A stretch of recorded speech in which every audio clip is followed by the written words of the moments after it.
All right, we're going to get into the questions. It's such a beautiful day and time we're in, where the truth is available to anyone who is, ready for it, wants to live it.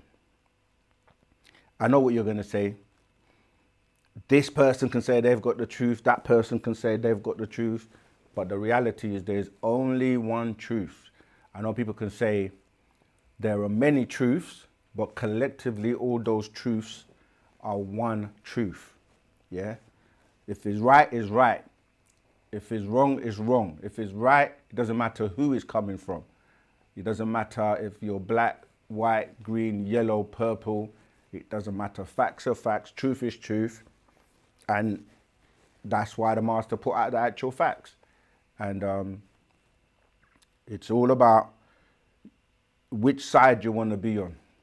Do you want to be on the truth, facts, knowledge side, or do you want to be on the lies, belief, and opinion, speculation side?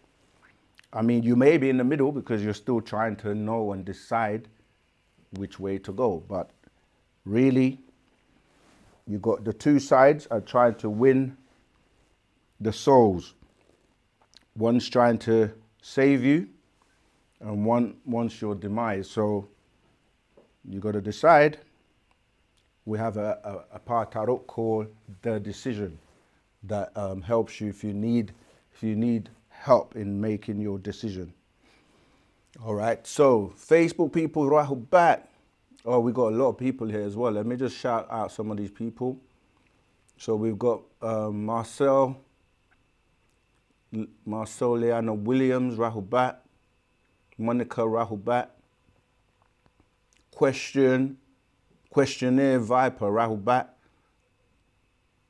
All right, so yeah, and all the people joining in. Fab Solar, Rahubat. Greetings, that's what Rahubat means, okay?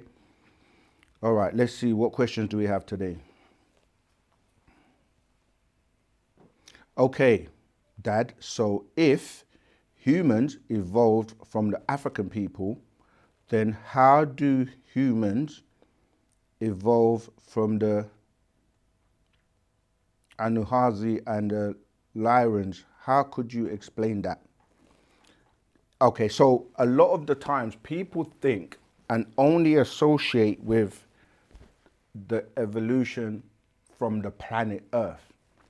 But you have to remember that you have other life forms other than the humanoid, right? There were other life forms that evolved millions and millions of years before the humanoid life form, and that life didn't all begin on the planet Earth. There are a gazillion stars out there, solar systems, what we call galaxies and universes and multiverses and the omniverse, okay?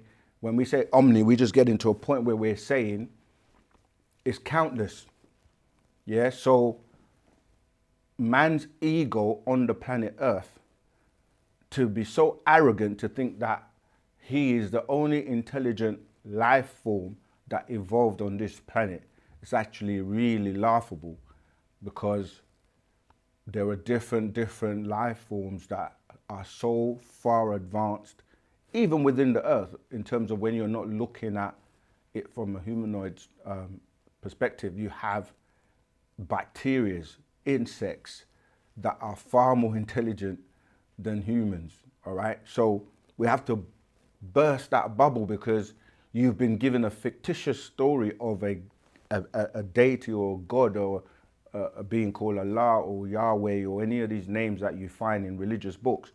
And you're told that life began there and he created man and then took a rib from the man to create the woman, and then that's how life on the planet all came about.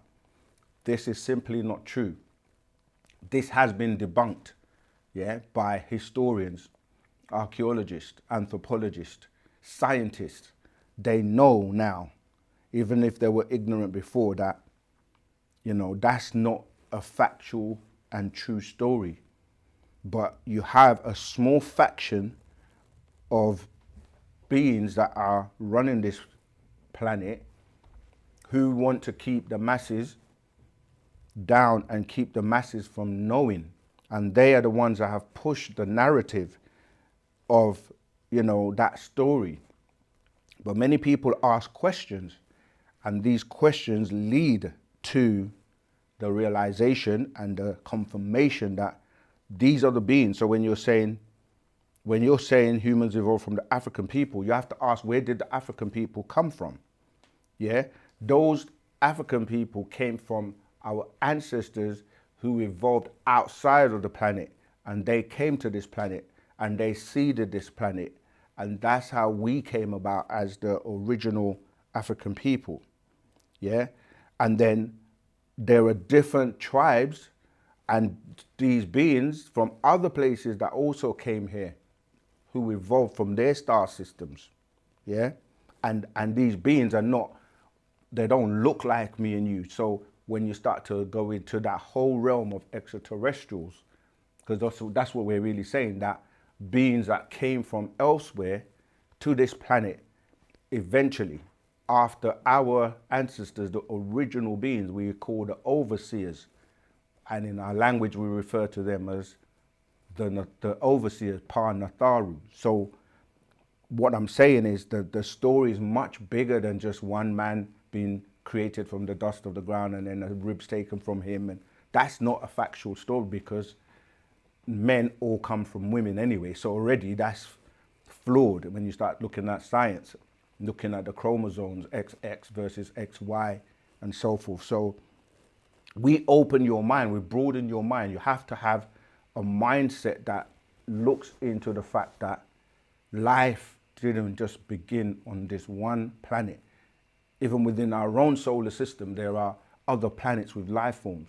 They tell you that about Mars, So you have to, first of all, completely define what you're calling life, and what you're calling humans, and what you're calling extraterrestrials, and they don't all look the same. They're beings that look to you. You might say they're hideous looking, but they're looking at you the same way.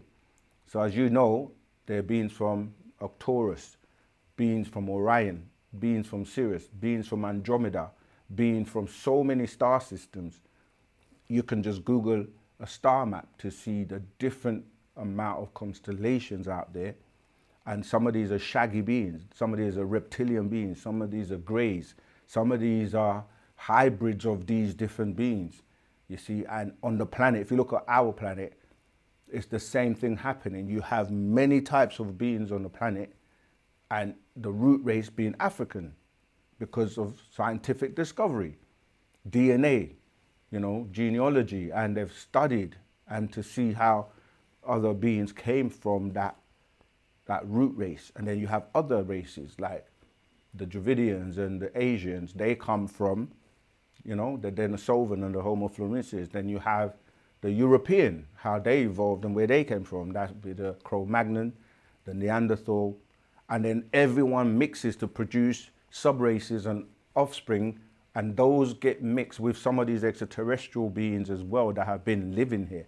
So it's not as simple as saying humans evolved from the African people, then how do humans evolve from the Anuhazi and the Larians, because they're different types of beings.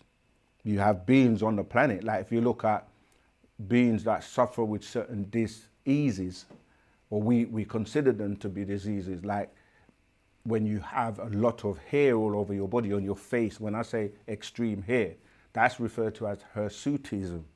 That's just a condition, but that comes from DNA, from extraterrestrial beings, shaggy beings, beings that we call the Duanis, the beings from Sirius, we call them Bigfoot. So they mix their DNA with some of these beings, and you have very tall beings. These are related to the Nephilim genes. You have the short people, which is related to the Pataites, or what they insultingly call them, the Pygmies. So life on planet Earth is very broad, and it's in the soil with, as I said, micro organisms, and then you've got bacteria, then you've got life in the waters. The deep seas have never been completely explored. They're so deep that you can't even go down there unless you have some technology. There are underwater cities with extremely intelligent and highly evolved extraterrestrials. Sirens, you've got so many types of beings in the waters, in the soil, in the air, in the skies. So yeah, I hope that answers your question, Nathan Gilbert. That was for you. Okay, let's move on to the next question. These adverts keep popping up. All right, let's go back to the chat. Okay, so the next question, Snipes, what is the one true God we should pray to? That's a great question. And everyone is obsessed with having one God to pray to. And we can explore this. Why do people feel that there has to be one? What I just described in terms of the cosmos, right, tells you that there are multiple beings. And even where do people get this concept of a one God we should pray to from? Because even if you go to the monotheistic religions, it doesn't exist in there. Because what you're doing is you're reading an interpretation from languages that are telling you there are more than one God. But it gets interpreted into English and you think there's only one. Because it tells you that it says, let us, in Genesis, let us create man in what? In our. Us, our is plural. In our image and likeness.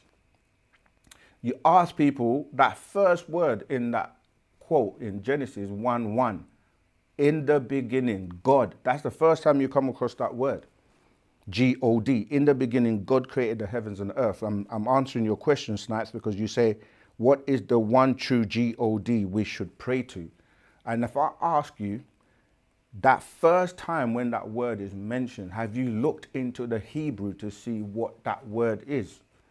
The word is Elohim, which is a plural.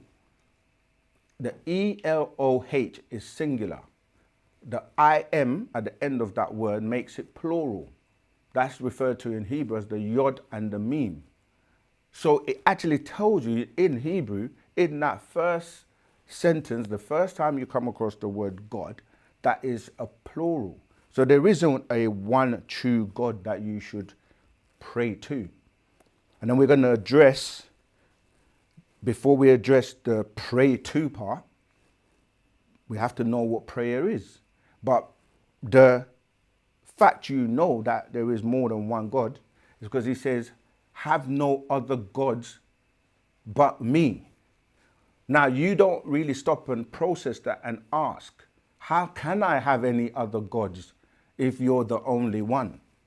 It will be impossible for me to have any others. So by saying have no others but me, it's an admittance that there are others. You see, the same thing applies in Islam, in the Arabic. So they're basically being confused by the translations into the English because there are plural in Arabic too, where it says Alat is a female deity to Allah, and then you got Allahumma. This is again, Arabic and Hebrew are the same language, just different tongues. So when you're saying Elo, that's what became Allah. And when you study the languages, you can see things very clearly. That's why, even in the Quran, it says, have no others but me. That's an admittance that I can have others. Even if you say others are like idols, but the God that's telling you that is afraid that you're going to choose someone else besides him. Then he says he's a jealous God. Who are you jealous of?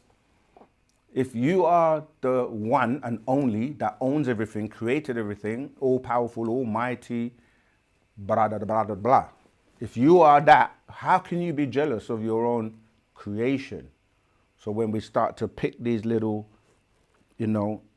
simple little things, we start to see that a God that needs something, it can't be all like, you can't be less than yourself, because to need or want something from somebody else is to say you're not all powerful.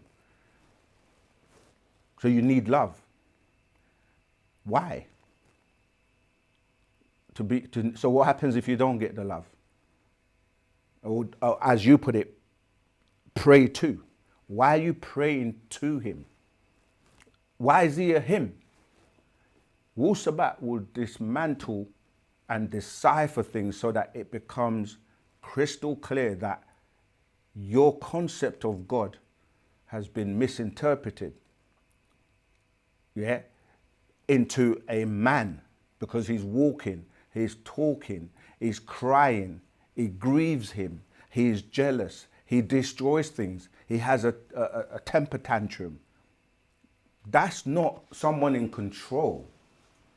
If it's that easy, and we can go from the cover of what you're calling Genesis, or the Bible, the Torah, all the way to the book of, I was going to say Revelations, but we even past the book of Revelations and go all the way to the Quran, the so-called Last Testament, and see that we can pick out all these little mistakes that don't make any sense.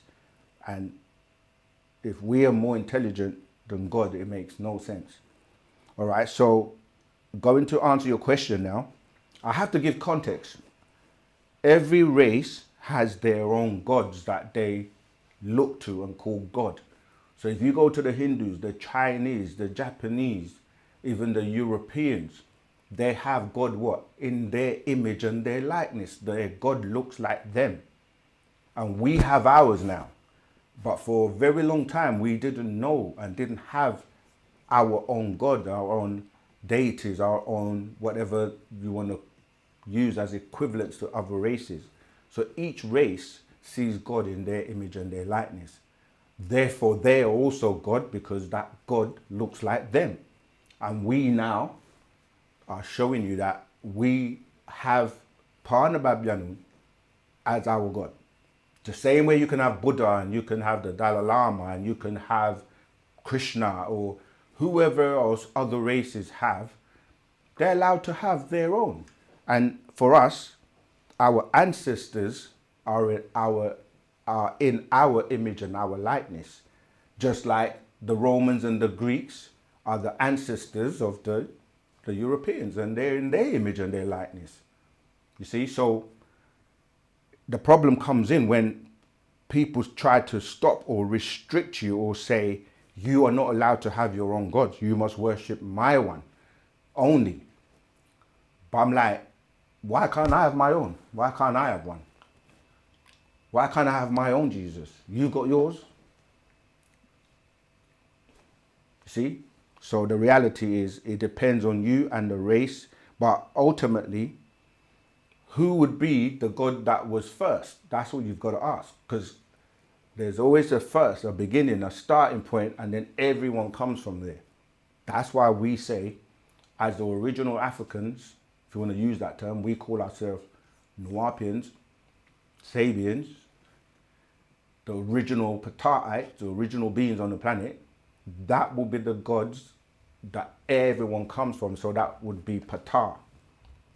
Yeah, so you can have your own, but if you want the most potent, authentic, you have to go to the first, because that's like having a root, planting a seed, and then the tree grows. You have branches, but they're all still gonna come from the root. That's what we're teaching. We predate all the other religions on the planet. Our information is far superior to everyone else.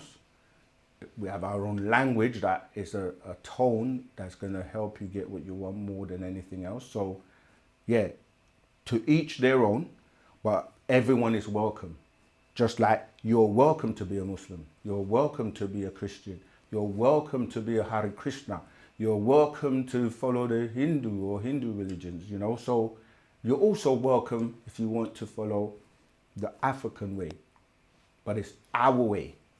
And that's the reality. That's the difference. Previously, everyone was looking at other people's gods and trying to connect with them.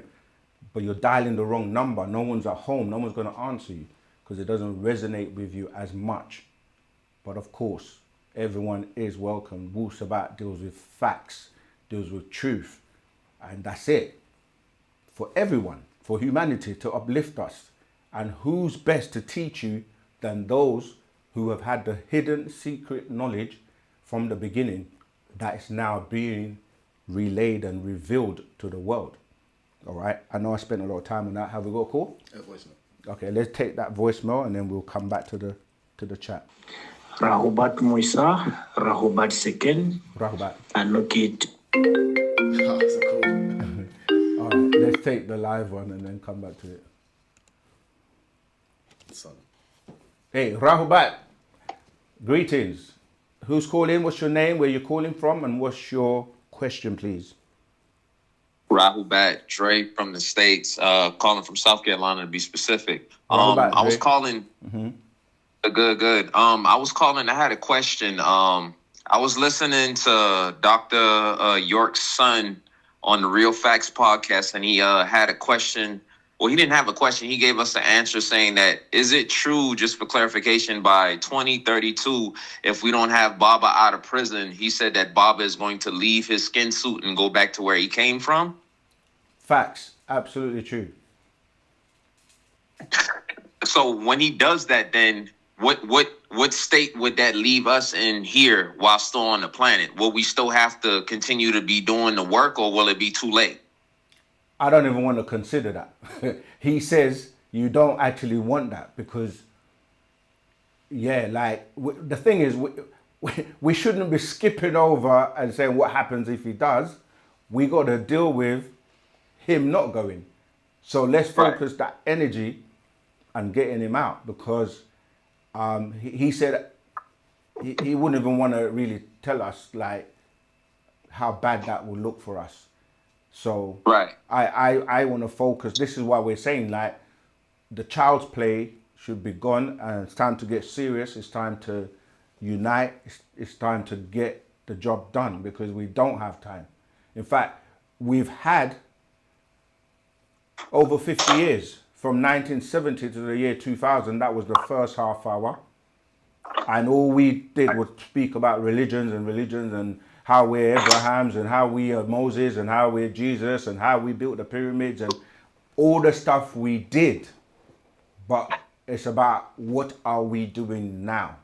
Because there's only now. So I hear where you're coming from, but we like to skip over the responsibility. Our responsibility is to get him out way before 2032. Because that's not what we want. That's not a good look. It's not a good look for the entire planet. Because he's been vouching for the planet not to be destroyed.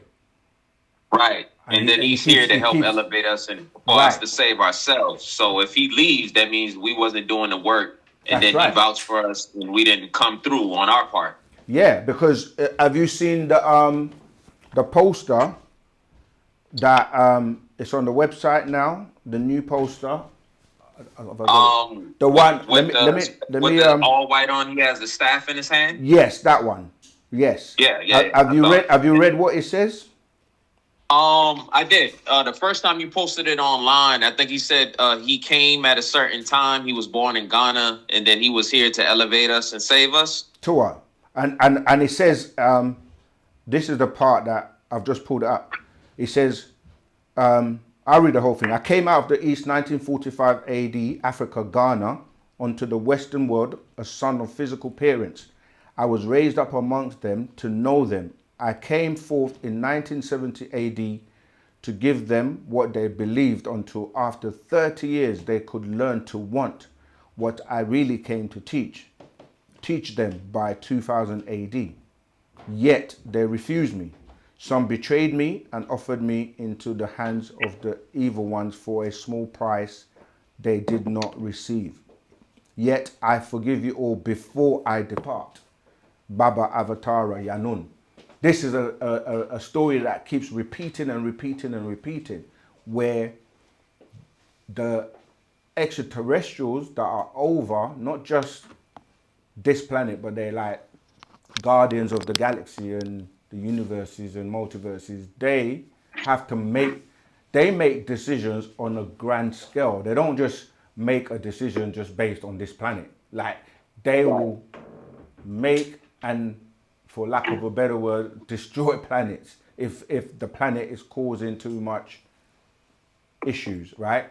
So this is your story throughout the Bible, where God had to start all over again by wiping, the beings on the planet or parts of the planet with water, floods and so on, because they've transgressed so much to the point where they've actually literally forgotten their purpose and who they are.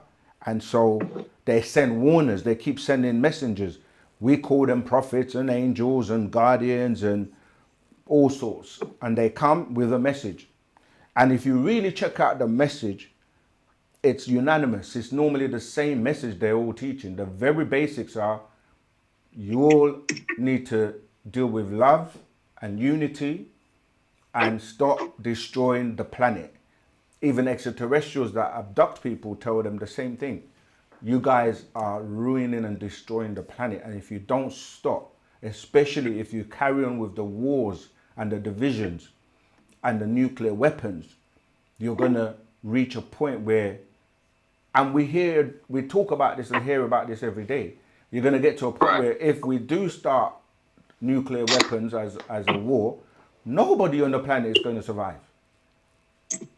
And this is the state where these extraterrestrials, they keep trying to guide us into doing what we're supposed to do so we can live peacefully, and then we can avoid the fate that this planet has. And we can do that collectively by just raising our vibrations, our consciousness, and transforming back into divine supreme beings. Okay. Yeah, so yeah, that is true. That's absolutely correct. I had another question too. So, is it true that a majority of these diseases that we face or we have, let's say being, Black, Natharu, African American, Negro, the original beings, those were like man-made created diseases made to wipe us out? Like, some of them are called venereal diseases. Is that based off of extraterrestrials, the Venerians that created it to take us out, along with some of the gray beings and the reptilian beings? Yes, some of them are, and some of them came by way of things like bestiality and mixing DNA with animals, and then going to mix with other humans, like gonorrhea and certain diseases that they came about, because you can check the DNA now and see how they came about. But there's also the ecology problem. A lot of people don't realize, like, certain plants and insects and certain things were brought to this planet to terraform it when it went through many accidents, like meteorite showers and like the Nibiru incident with the crash. And so these extraterrestrials knew it was their responsibility, so they had to reform the planet and terraform it. And that's where you're picking up these stories in your religious books. So I'm saying that to say that some of the trees and the insects are extraterrestrial. This is why some people get allergies, especially in the summer, where some people will suffer from hay fever and certain things, because they are affected by these extraterrestrial plants and insects and certain things like that. Whereas some people will never get hay fever, but yet others will suffer from it really badly. On top of that, you have to deal with the whole diet and the meat eating and the things that we have started to ingest over a long period of time that's not natural for us to consume. And like you say, plus the mixing. And so there are certain diseases, like we've explained many times, that some of the extraterrestrials, if you've heard of a term called panspermia, where bacteria will come from meteorites or come from outer space that will affect people, and then they will spread it like a pandemic. Even COVID, that was by design to attack certain genetic markers. So yes, extraterrestrials are highly involved with many aspects of what we call life on this planet. Hence they call it Plan ET, where we say planet. Right. Yeah. So yes, it's a multitude of things, and the immune system or your DNA is programmable as well. So you can actually heal yourself in many ways, but you have to learn how to heal, because the word health, the first part of the word is heal. You see, so we have to learn how to heal ourselves, and you're not going to do that by the things you're putting into your body that are not good for you. And although we've been doing it for many years, you can wean yourself off. You know, you don't have to just, some people can do it. Some people are serious. They're like, now I know, I'm cutting that out. I'm not going to do this no more. But yeah, so it's down to the disease, so we can look at it and look at its origin and where it's come from. But a lot of it is to do with, yeah, us now sharing DNA and mixing and, yeah, eating things that we're not supposed to. Okay. And pretty much all those diseases, for example, already have cures. They're just not giving it to us on purpose to wipe us out, pretty much. Yeah, I mean, you have the what we call the Riskians. These are beings that reside on the planet Risk, where the master teacher come from. He tells you in a man from planet Risk that they've conquered every disease, even what you call death, because it's all based on like your telomeres, right? Your telomeres are how long you will live. Now you can do things to extend those telomeres, or you can do things to shorten your lifespan by way of the telomeres. And some beings were programmed for their telomeres to reach a point where they won't be able to continue. They will become extinct. This is your Adamites, because they're part of the chaos or the problem on the planet. So they've already been judged in that sense to basically wipe themselves out. And this has happened many times. There are many species that have become extinct, and you know, there are many beings that just disappeared. Like, you know, you talk about the Mayans, and they, you know, they just, one day they weren't there. Some of these beings were taken up by crafts, and others were destroyed over time with, you know, different plagues and certain things that you're told about in the religious And books. then to extend it, we have to drink something called the elixir of life, which is kind of like what, a liquid gold? That's part of it, but it's not just for that. But yes, that's part of it. But that, together with you being highly conscious in terms of opening up your, what people call the third eye, or pineal gland, which works with the pituitary gland, which works with like your heart seat or your chakras in terms of your aura and how your electromagnetic being is vibrating and what frequency or resonance frequency it's at. And that's how we can change the outcome of the planet, because the more people, it says also in the Holy Tablets, that if more people were wanting it and they were able to accept the truth and live in truth, then the extraterrestrials will remove these entities that are, you know, responsible destroying the stuff, exactly. Destroying us and the planet. Exactly.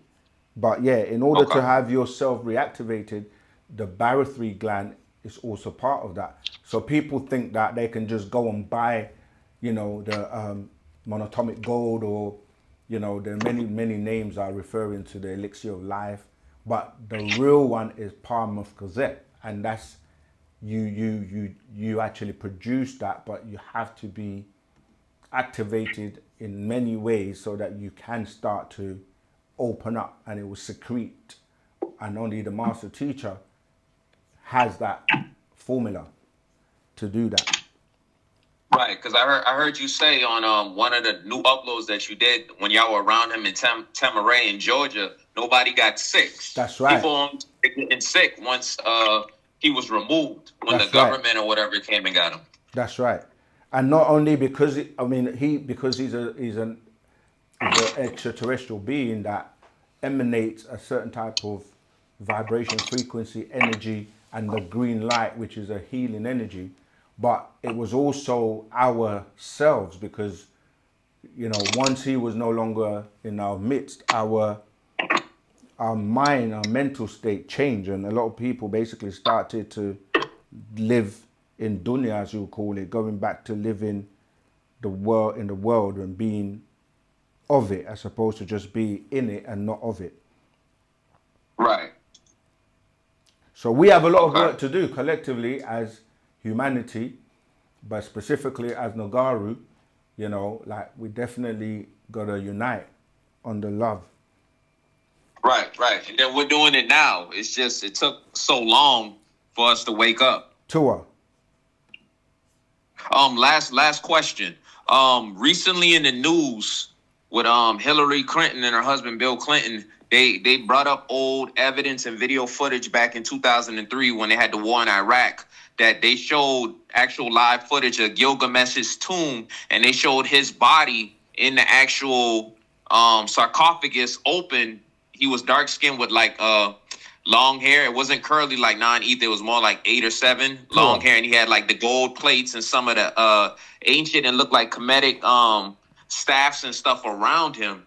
Was that actually real footage? And did they actually took his body and used it to, I guess, make clones or do whatever Yeah, they're they've gonna been doing that. And this is, again, a couple of things you said. Like, the reason they actually, the Iraq war, the proof, was part of destroying. Oh, look, it's right here on top.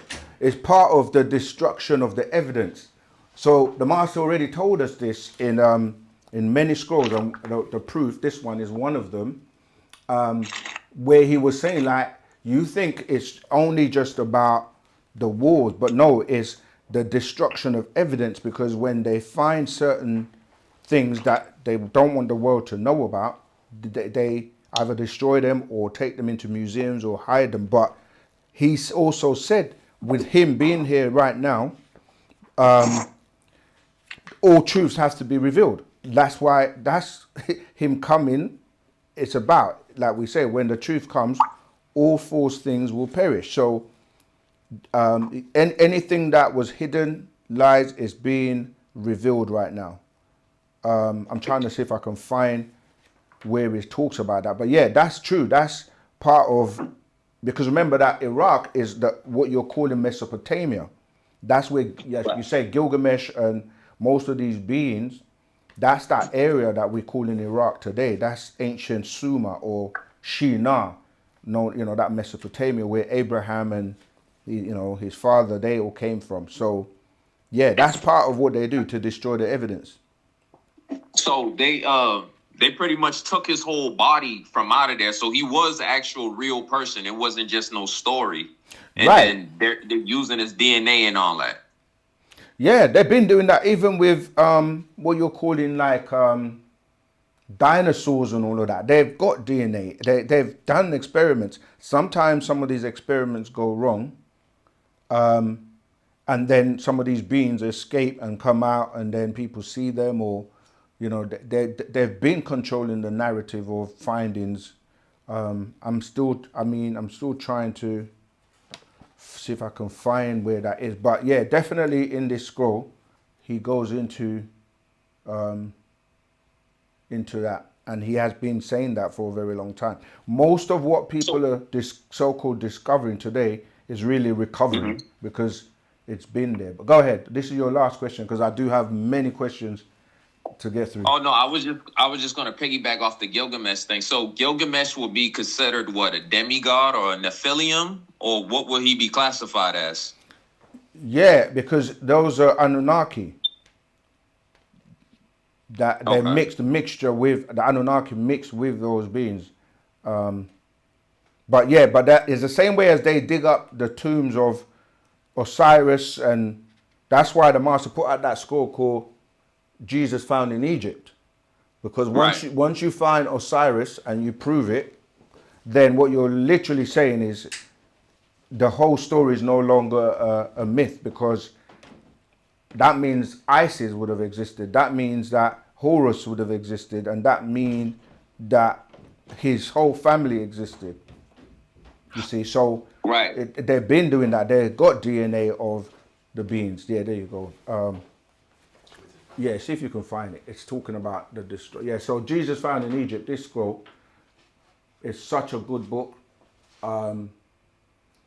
Break through the surface of the Bible and get an in-depth understanding of the people, places, and the languages. Filled over 400 pages of diagrams, pictures, maps, Bible, and Quranic quotes translated from the original languages for you to refer to, all found in this phenomenal work Jesus found in Egypt. So that's showing you how they dig up the tombs, take the DNA, and they've told you that they found Osiris.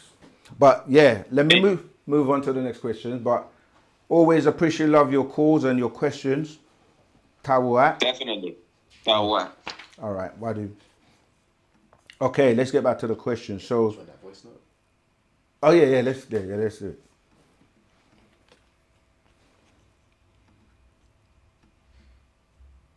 Okay, voice note.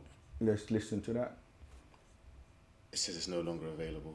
Is it? Okay, we'll come back to it if it comes back. This is from Kingsley Zachariah. Is this an organization or just a chat group? It's a way of life, a culture, but obviously you have organizations within that.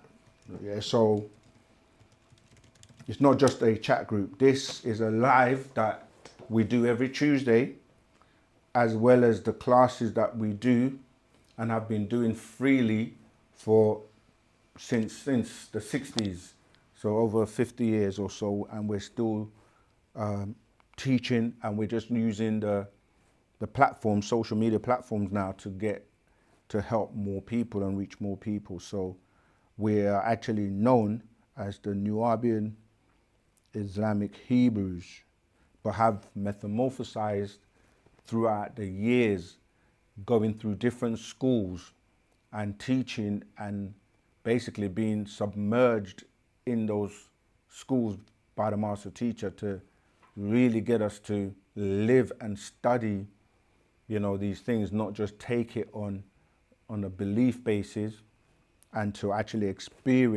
have experience and examine the evidence, and then we reason things out till it makes sense. All right. So if you want to learn more, you can come to any of our classes, join any of our online classes, and come and fellowship with us. If you go to your nearest location, you can find most of the information you need on the UnitedSabiansWorldwide.com. Okay. We're going to keep looking through that book for that information about the findings that are destroyed. And if there are any student teachers in the chat, if you know where it is, just let us know so we can actually quickly read it. All right, so there's another question from Dion Fuller. Can you explain our new NIH symbol and what direction we are going in as a nation? Yeah, we actually explained it. I got a live call, but we'll take the live call and then we'll come back to that question. Greetings, Rahubat, caller. What's your name? Where you calling from? And what's your question, please? My name is Karis Muir from Jamaica. Greetings. Greetings. Go ahead. Okay, so my question for today is, it's a simple one, really. Okay. Have the elders formed alliances with beings from other planets to maybe strengthen the power and influence of the Natharu? They haven't aligned to strengthen the power and influence of the Natharu. The Natharu, they actually work with these beings to help them, because the Natharu are the highest, and this is why you have an intergalactic federation, right? Because these extraterrestrial beings, when you have intelligence, it doesn't mean that you still don't have conflicts or disagreements. So but they have a council or people that work together to come to a peaceful resolution. Sometimes it works, sometimes it doesn't work. So you have different extraterrestrials that will align with each other. So even like the reptilians and the draconians, they will even the Pleiadians or the beings from, say, what they're called, they different beings will form alliances if it's in their mutual interest. And then sometimes once they've achieved their purpose or objective, they will still fight and war and go back their separate ways. But so yeah, the Intergalactic Federation is where you have beings that are representing different galaxies to try and resolve or have conflict resolution. But yeah, the Natharu are the most powerful, so they don't really need others to make them more powerful. They kind of like guide and oversee, as the name implies. They're called the overseers. They oversee everything. You follow? Yes. Is that it, or do you have any other questions? Okay, there is one more question I'm thinking about. So I'm thinking, like, when I was listening to Michael Jackson's song, Black and White, it got me thinking that human conflict doesn't just revolve around black people versus white people, because today and even throughout history, there's been people that look similar to each other and they fight against each other. And even light-skinned people like the Nazis and the Jewish people were at odds with each other. And look at Russia and Ukraine. So I mean, anybody can hate each other despiteful of what color they are. That's right. Even Africans could do harm to other Africans. So what I'm trying to get at is, even with the conflict between 6 ether beings and 9 ether beings, you said we have agreeable and disagreeable among all groups of people. So I do believe that the elite 6 ether forces that are running the government, they should be taken down. But that doesn't mean that just because I'm 9 ether, that means I should want to see all 6 ether people obliterated. It wouldn't make sense to think that way. Do you agree with that kind of thinking? Absolutely. We don't teach that. That's what I'm saying. People will come to their own, make up their own opinions and say whatever they want to say. We teach that you have to deal with the beings.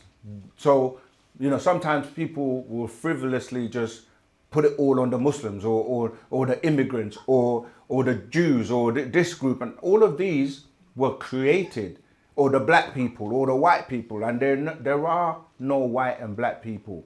This is a concept.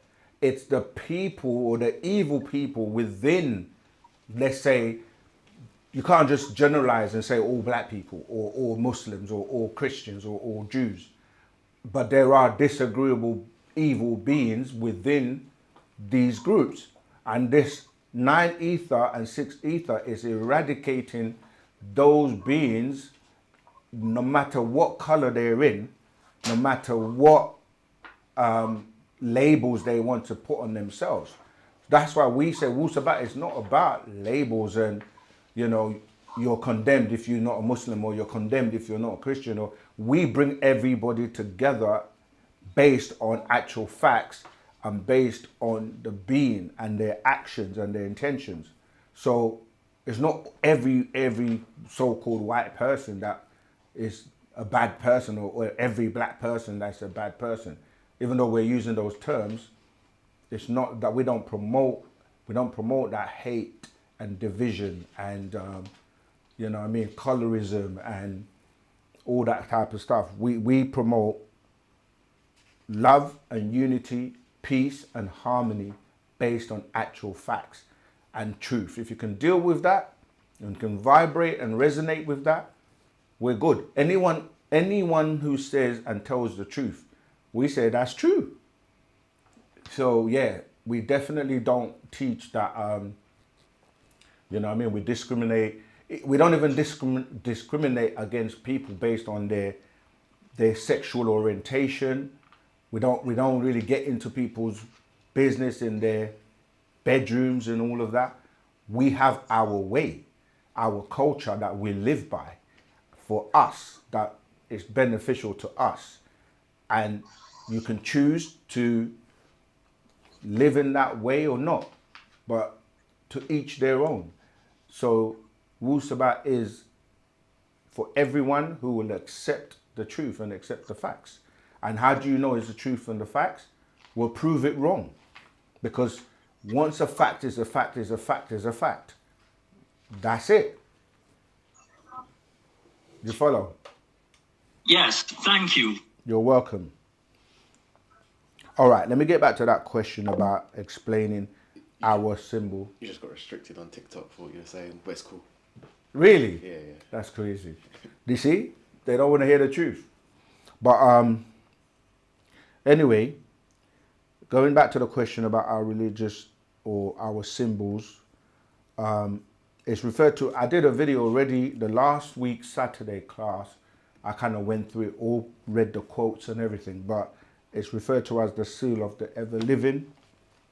And if you look at it, it's made up of the sun, right, which we speak about all the time, the sun cycle, the new cycle we're in, the Aquarian age. And Malachi chapter 4 verse 2 speaks about the sun, S-U-N, of righteousness coming with healing in its wings. And the sun is responsible for life on the surface of the planet. And it's not just the sun, because we're dealing with the elements. So, you know, we talk about earth, water, air, sun, etc. Those are elements, right? And the six-pointed interlocking star, again, others have borrowed these symbols, but they all originate from us. But the two pyramids, one is facing up, one is facing down, as above, so below. You see it here on our lectern. And it's representing the Ishmaelites, which you find in Genesis 25, 1 to 18. And the other one is representing the Israelites, because the religious world causes these divisions and tries to say that the Israelites are separate from the Ishmaelites. But as you know, Ishmael was the son of Abraham and Hagar, and so he was related to the Israelites. Then you have the you know, the points of the triangles or the stars that represent Judahites, Dinites, Bashamites, and Kedarites. Yeah, because so they all became one people under the Mahdiya. Yeah, so that's what the triangles represent. Because remember that the word Kedar from Kaidar is really referring to the black-skinned people, the son of Ishmael. Voice note. Oh, good. Let's go for it. Rahubat Moisa, Rahubat Seken, Rahubat. Anoki Tehote. Just a quick question regarding choices. So, like, what would be the purpose of having choices if every possible outcome already exists? Again, I don't know where you're getting the notion that every possible outcome already exists. This is, again, religious dogma, because it tells you that God knows everything. And then there were many situations where we prove that he doesn't know everything, because God can't make mistakes if he's perfect and if he knows everything. You can't say, I didn't know that the angel was going to go bad, because he was once an angel, as people say, and then he became a devil. That doesn't make sense. So people give this notion that God knows everything. Well, how does he know that, you know, the outcome that he already put together is wrong. To say, I'm going to renew or come with a New Testament, as they say, modern day Christianity from 2,000 years ago is like a renewed testament. That means mistakes were made by God in the first Torah or the Old Testament. So yeah, there's no way that it tells you that God knows everything. To know something is after it's happened. So when you say what's the point of making decisions, is because you control your fate by the decisions that you make. That's why you're able to be swayed and manipulated, because somebody else would be in control of your destiny if they give you wrong information and you absorb that information and live by it. Because there's going to come a time when you'll be like, this doesn't make sense. So do you continue to be in that, you know what I mean, misinformation, or you're going to now make a decision to say, you know what, I've been following this all my life and now it doesn't make sense, so I'm not doing it anymore. You see, so you then change your life by the decisions that you make. So if you were smoking, drinking, partying, and it was affecting your health, eating wrong things, and you find out this is what's causing your demise, are you going to continue doing it? Because you're going to say to yourself, well, the outcome is already made. This breeds ignorance and it breeds laziness, because people are sitting around saying that it's already been decided. I've given my life to Jesus and he's going to come and save me. And we've waited for over 2,000 years and people are still waiting. And when you start to make it practical and say, do you believe that God will provide for you? People in religion will say, yes, God provides everything for me. Then you say, all right, then put a plate on a table and don't eat and ask God to put food on the plate. You know what will happen, right? They're going to starve to death, because the God you're talking about is you. You have to get up and go and cook food to eat, or order it in with Deliveroo, or go to the shop and buy the ingredients, or maybe somebody else is going to cook it for you, buy the ingredients and cook it for you. Then you will eat.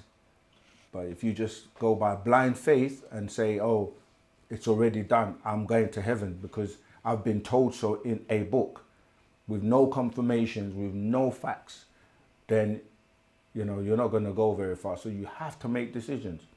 That was the whole point of you eating the fruit of knowledge in the garden, so that your eyes will be open to what? To know good from evil, so you can make decisions. Not to believe, but to know. And the language is one of the problems because of the vibration, the tone, the frequency. Look at the trick, right? The word know. How is it spelled? Why is it spelled Kano? Because there's a K, right? K-N-O-W. What is the purpose of the K? If you take away the K, what does it say? It says now, right? You take away, and I say, how do you spell the word? How do you pronounce the word N-O? You say no. Okay, then you take away the K from knowledge, it becomes now. You put back the K is no. But you spell N-O, no, and you spell K-N-O-W, no. But you look at the first word of the word knowledge, it starts with the to know. So if you take away the K from the word knowledge, it's still going to say knowledge. Or is it knowledge? So the tones, the vibration, the frequencies affect you, because it's about the spell, the spellings. And then you look at the word belief, be lie, to be lied to, be lie Eve, or to lie to Eve. To lie to Eve that she came from the man when Eve produced men and women, because Eve is a female. See, so wu-sabat will dissect it and give you the actual facts.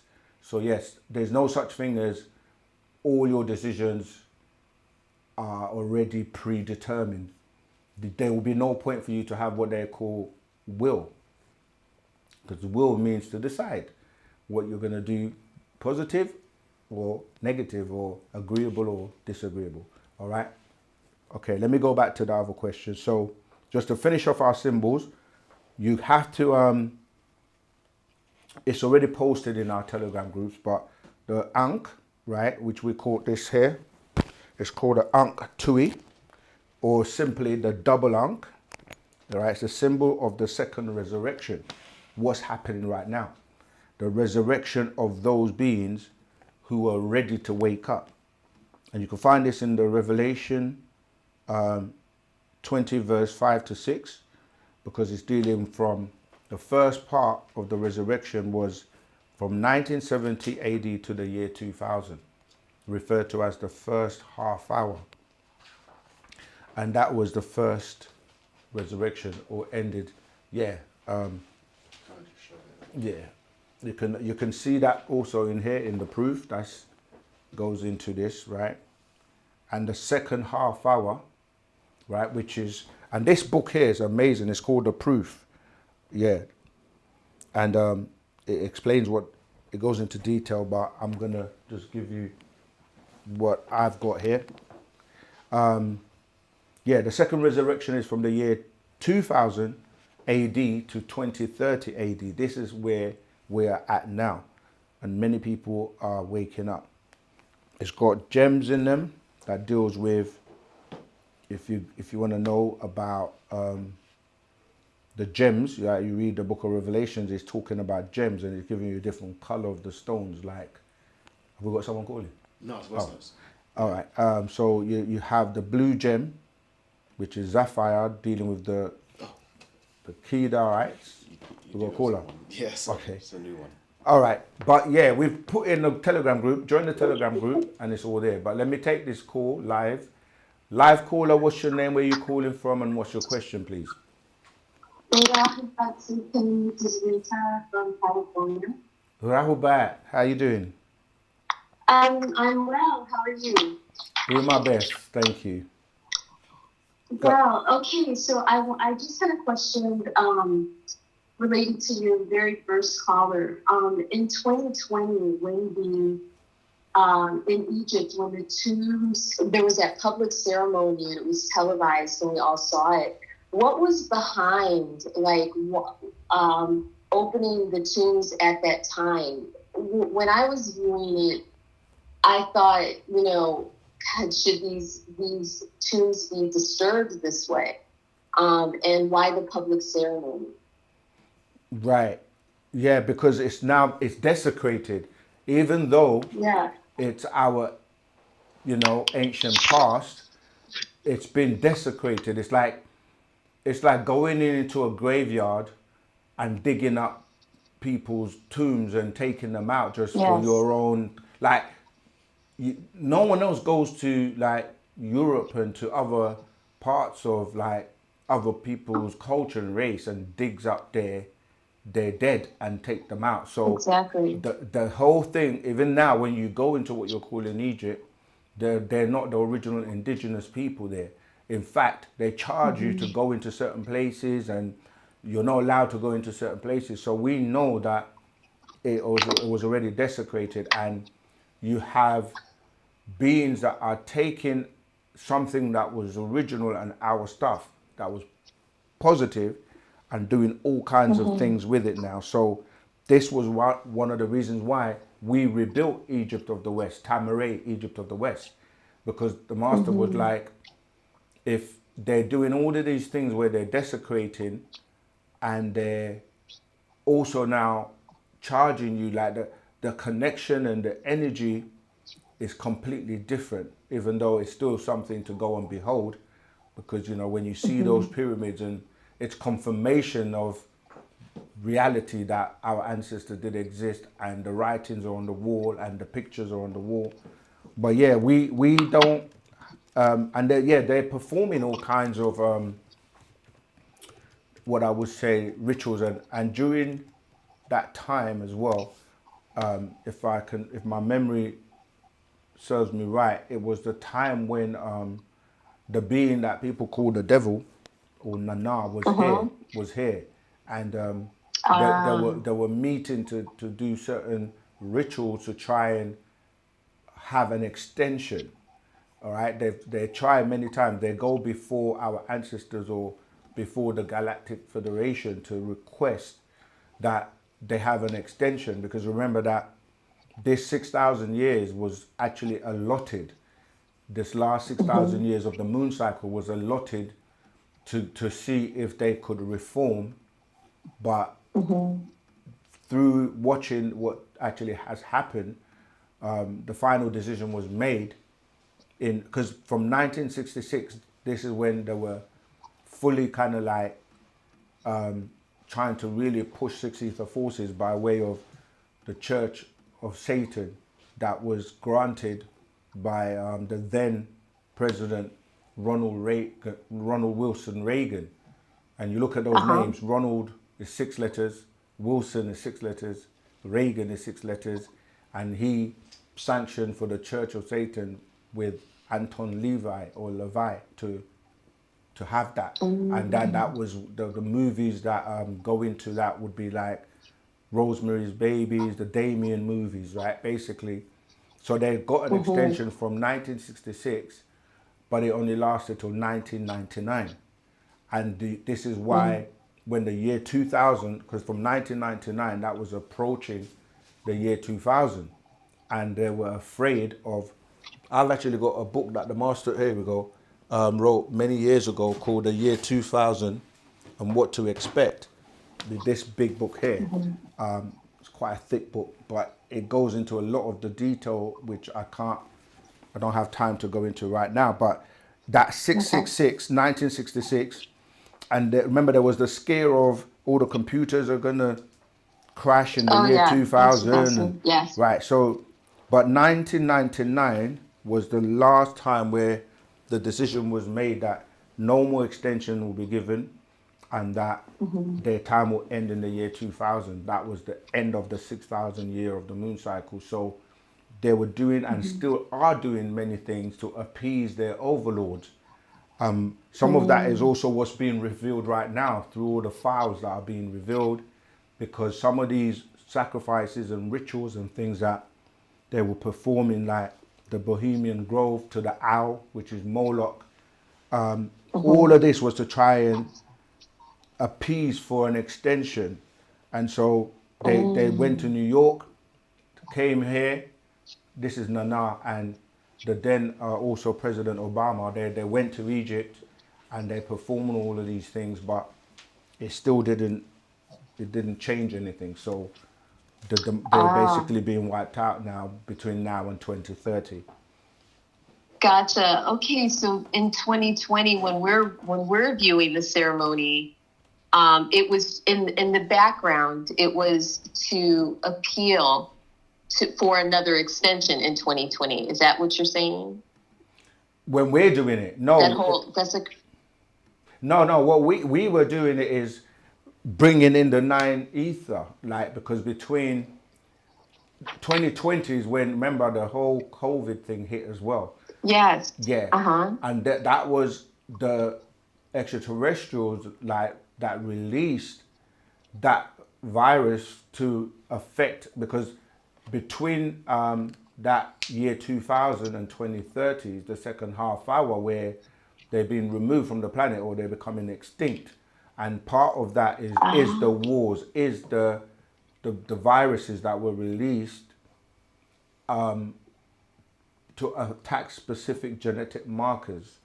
And as you've seen, I see. Yeah, so from then downwards, it's just that a lot of people who were caught up were because they were in the front line, or they were like directly they were dealing with a lot of the cases, so they also contracted it. But if you were not somebody that was directly on the front line, you should not, or if your immune system and your DNA and everything hadn't been compromised with eating and doing the wrong things for many years, it would not really have affected you. And many of the people of our race that did get affected is because they already had health complications. You see, because of the bad foods and the bad things that we do to ourselves over the many years. But yeah, but initially, if you remember the maps, it was saying that the map that was showing where most of the cases were initially was not in Africa, and they were saying, oh, is it because it's hot in Africa and so on and so forth. But again, not medical advice. Disclaimer: we just share the facts and knowledge, and people have to go and do their own research. But yeah, did you have another question? And I just had one other question. What caused the fall of Atlantis, and where was Atlantis actually located? Okay. Again, we've got that in the book. It was. Do you know what they call the 3 points or the Bermuda Triangle? Triangle. Yes. Yeah. What caused it is because portals open. In order for beings and people to leave here, one of the ways is to open gateways or portals. And so only those who knew how to do it will be able to do it. And so, yeah, those beings, it fell on the water because the portal opened. And that's also related to what they call they call it the Devil's Triangle, but it's because the electromagnetic pull in that area. So, you know, they used to say that ships will disappear when they went through that area. That's because it was only metal or ships that were made out of metal. If it was a wooden ship, it didn't have an effect on it because it's the pull of the magnetism. So, did you find it? No. So, yeah, so trying to see if I can. You're asking some great questions, but go ahead. Oh, thank you. No, that's I wanted to get that book. I have not yet been able to. I have so many to read right now. But, and you know, I just wanted to ask one more thing that has really been in my thoughts. Go ahead. In terms of every human being has, on planet Earth, has DNA of the nine ether or African DNA. Is that correct? Every human being that we see in all of the races, the Mongoloid, Caucasoid. That's right. Okay. But to what level? That's the difference. What's that? I'm saying yes, in varying degrees or levels. Yes. Okay. And so that means that all individuals have all humans have a barotheric gland, or did have a barotheric gland, correct? Regardless of their racial group. No, because because you have genetically made beings as well, and you have hybrids that are not produced by the natural way. So not every when we say all humans, we are generalizing, but no, there are beings on the planet that have been made. It's like if you were to take bananas for an example, you have natural bananas that evolve from natural nature, and then you have bananas that you take the DNA of the bananas to produce these bananas. But they look completely, they look the same as in a yellow thing that looks like a banana, but they're not the same banana because you don't get the same nutrients. So a lot of the GMO foods are not really good for you because they will actually have an impact on your DNA. It's the same when you look at humans. You have beings that every being on the planet, their DNA in some way, shape or form will be tied back to the Nagarus or the Negroids. But however, you've got other beings from outside of the planet Earth that have come here, and they, like, let's say the Anunnaki, which everybody's kind of familiar with now, they came and they took the DNA of a being that was already evolving naturally and mixed their DNA, and then literally in a laboratory created a being to respond and do things that they want that being to be able to do, like mining the gold for them. But they made or created or made this being with a specific purpose in mind, you see. Yeah, so Okay. that's true. Okay, so if we're talking in terms of ether, from 5 ether to 9 ether, is it only the 9 ether beings that have the barotheric gland? No, but the thing is, Okay. it's like you have the potential or the ability to have a barotheric gland, but you Exactly. don't Okay. actually have it until it's activated, and you have remnants of it because when it was surgically removed, it had to be done in a Right. particular way. So you do have some of Okay. like the nerve endings, and why you're able to do certain things, but you're not able to do it at will. It will happen randomly. Like you may, use your intuition. But Right. the more you are cleaning yourself inside out and becoming more in tune with nature and opening up your glands, like we say, like your pineal gland, but they do everything like to suppress it with things like, they put fluoride in many things, many products that we eat, and get the byproducts still affect you. So when you stop using fluoride, when you start doing the spiritual practices and putting it into work, wu-sabat, then your pineal gland is no longer calcified. So you're now able to Okay. receive more affirmation or energy from beyond the planet. We call it affirmation by way of Parnababyanun. Yes, and see, I understand that not all ether beings are created in the same way, and like you said, there's varying degrees.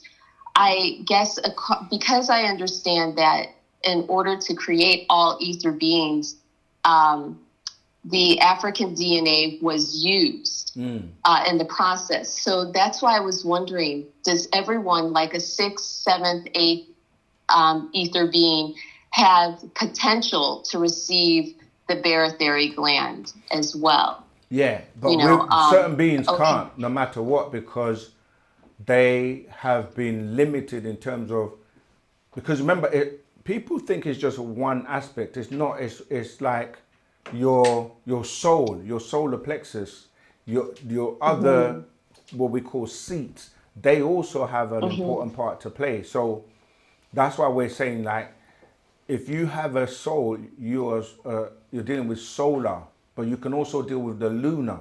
This is why you have the sun and you have the moon. There are beings that have a solar plex. Once that solar plexus is ignited, they're alive. So they will be growing towards the sun. And the sun and the energy lifts them up. But you have beings that have a lunar plex. They're alive, but they don't have that heat. And the heat goes all the way to the brain in terms of the brain soup. It has to be heated to a specific temperature in order for the, like I said, the other, like your pineal gland, etc., to then be activated. And then the icing on the cake would be that you then get your barotheric gland also activated. And then all of these, they line and work together. Even your heart seat. Yeah, the heart seat is the green energy that deals with love, yeah, and compassion and care. And if that's not there, you may be able to have a solar plex, but your heart seat doesn't have the unconditional love, divine love. So now it's almost like when you look at an engine. In order for it to drive or for the car to move, it doesn't only depend on like the tires. It needs petrol. Then it needs the ignition. It needs the piston if you're obviously using, if it's not an electric car. And if it's an electric car, you need to charge it. And all of these, then you need the steering wheel for it to be moved in a direction. So we are complex beings with a physical body, a spiritual body, a soul body, a mental body, an etheric being. They all have to be able to align and work together. And so some beings are able to ride, say for example, a 6 ether mukasu, or what we call Caucasian, can mix with a 9 ether being, and that will raise her up.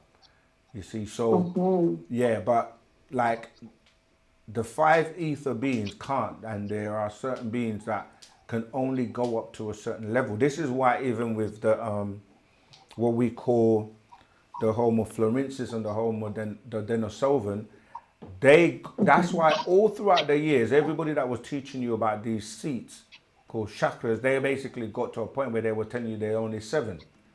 But as Yes. 9 ether, we knew or have access to the other 2, making us able to have 9. So they can only go to a certain level, and then in order to go further, they will definitely need the Nagaru to take them further. Yes, and they can only speak on the 7. And so, I'm in certain spaces where we talk about the chakras. Yeah. And just mentioning that there are 2 others, it's like, it's not everyone has that. So it's a very interesting dynamic to gain all of this knowledge and then see where, in the public space where it falls short, where you Right. can't have these conversations because there's not an awareness. Absolutely. So, And that's the reality where they don't want to recognize your divinity, because it becomes, you can't be yourself, because then it's almost like you're saying you're superior. We are who we are, whether we accept it or like it or not. You can't change who you are, so. So you dumb it down as a result. Well, no, that's what people do, but we're not supposed to. We're supposed to exactly. not have to. We've been dumbed down because we've been under the 6 ether and the forces that are pulling you to come down, so that they can then look like, and they actually have pushed superiority and all of this kind of stuff, and but the truth is being revealed now. So, and it's not even about I'm better than you or anything like that. It's just like truth is truth, and it is what it is. Yes.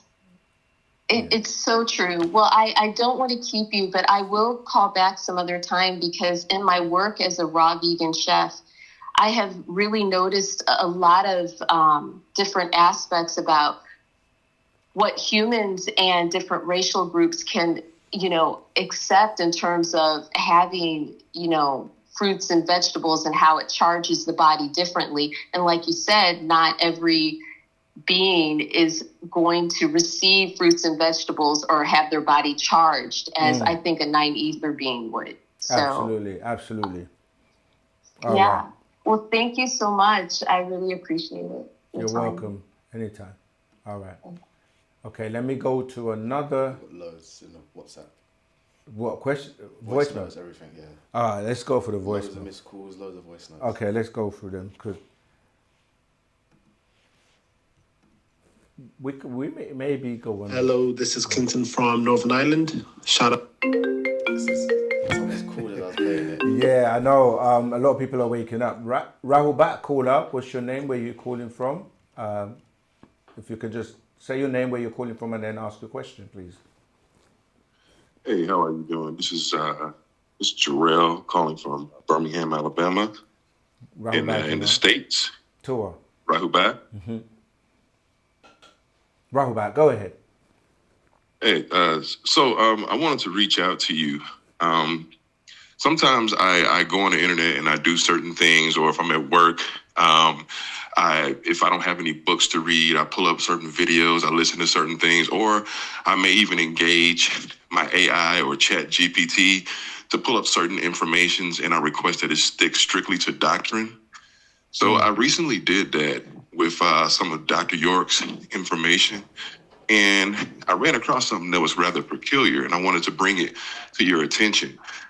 Is it okay if I also send you some screenshots of the information that I took off of there? Mm-hmm. Okay, give me a quick second. All right. And I will send you no problem. Some screenshots. Okay, I got them right here. Give me a sec. Ray San Andreas sent £10. Is it? We got loads of questions. Okay. I'm gonna try my best to get through. All right, I just sent them over. All right. Now, I was asking for it to go over information about the different ethers, from the lowest to highest, some of the qualities of those ethers, to speak on the information about which ethers have souls, which ethers do not have it. And the way that it was interpreting and going over the information, even when I asked it to back up and stick strictly to doctrine based off of what I know and what you brothers teach on OSM, it was interpreting the soul as the spirit and the spirit as the soul. Right, we know this. And it was saying, and are you able to see that on the screenshots I sent you too? How it's trying to say that it is? Because it appeared backwards to me. Yeah, I got them. I'm looking at him. Yeah, we know this. We know what they teach. But go ahead. I'm following you. No, so I just wanted to bring that to the table. Does it look like the AI is trying to teach it wrong and misdirect on your understanding of the soul and the spirit? Okay, so firstly, you have to recognize how AI works. AI will actually crawl the internet and find information. Remember, Dr. York was teaching and has been teaching since the 60s. And so he's moved through different schools, and some of the information has evolved and grown or been more expounded on. And one of the things he pointed out in taking us through the religious schools, he was teaching us based on what they were saying, but then he would expound on it later on. So one of the things he pointed out was the fact that people that don't have a soul misinterpreted or translated the word soul and spirit as if it's the same, or they did it back to front. So you will see where it says spirit a lot of the times, it doesn't actually say spirit in the language, so it would actually be soul. But looking at the first thing you've posted, it's saying spirit is light. It's the animating force, enters the body to activate it, returns to the etheric current at death. And then soul is constructed, recording. But yes, also they do mix up the information. That's the point I was making, that they don't know, or they're not able to distinguish between the old doctrines or information when we were in the schools of religion to the hereafter, which is way ahead. And it's only knowing that now because we are posting and people are posting things on the internet.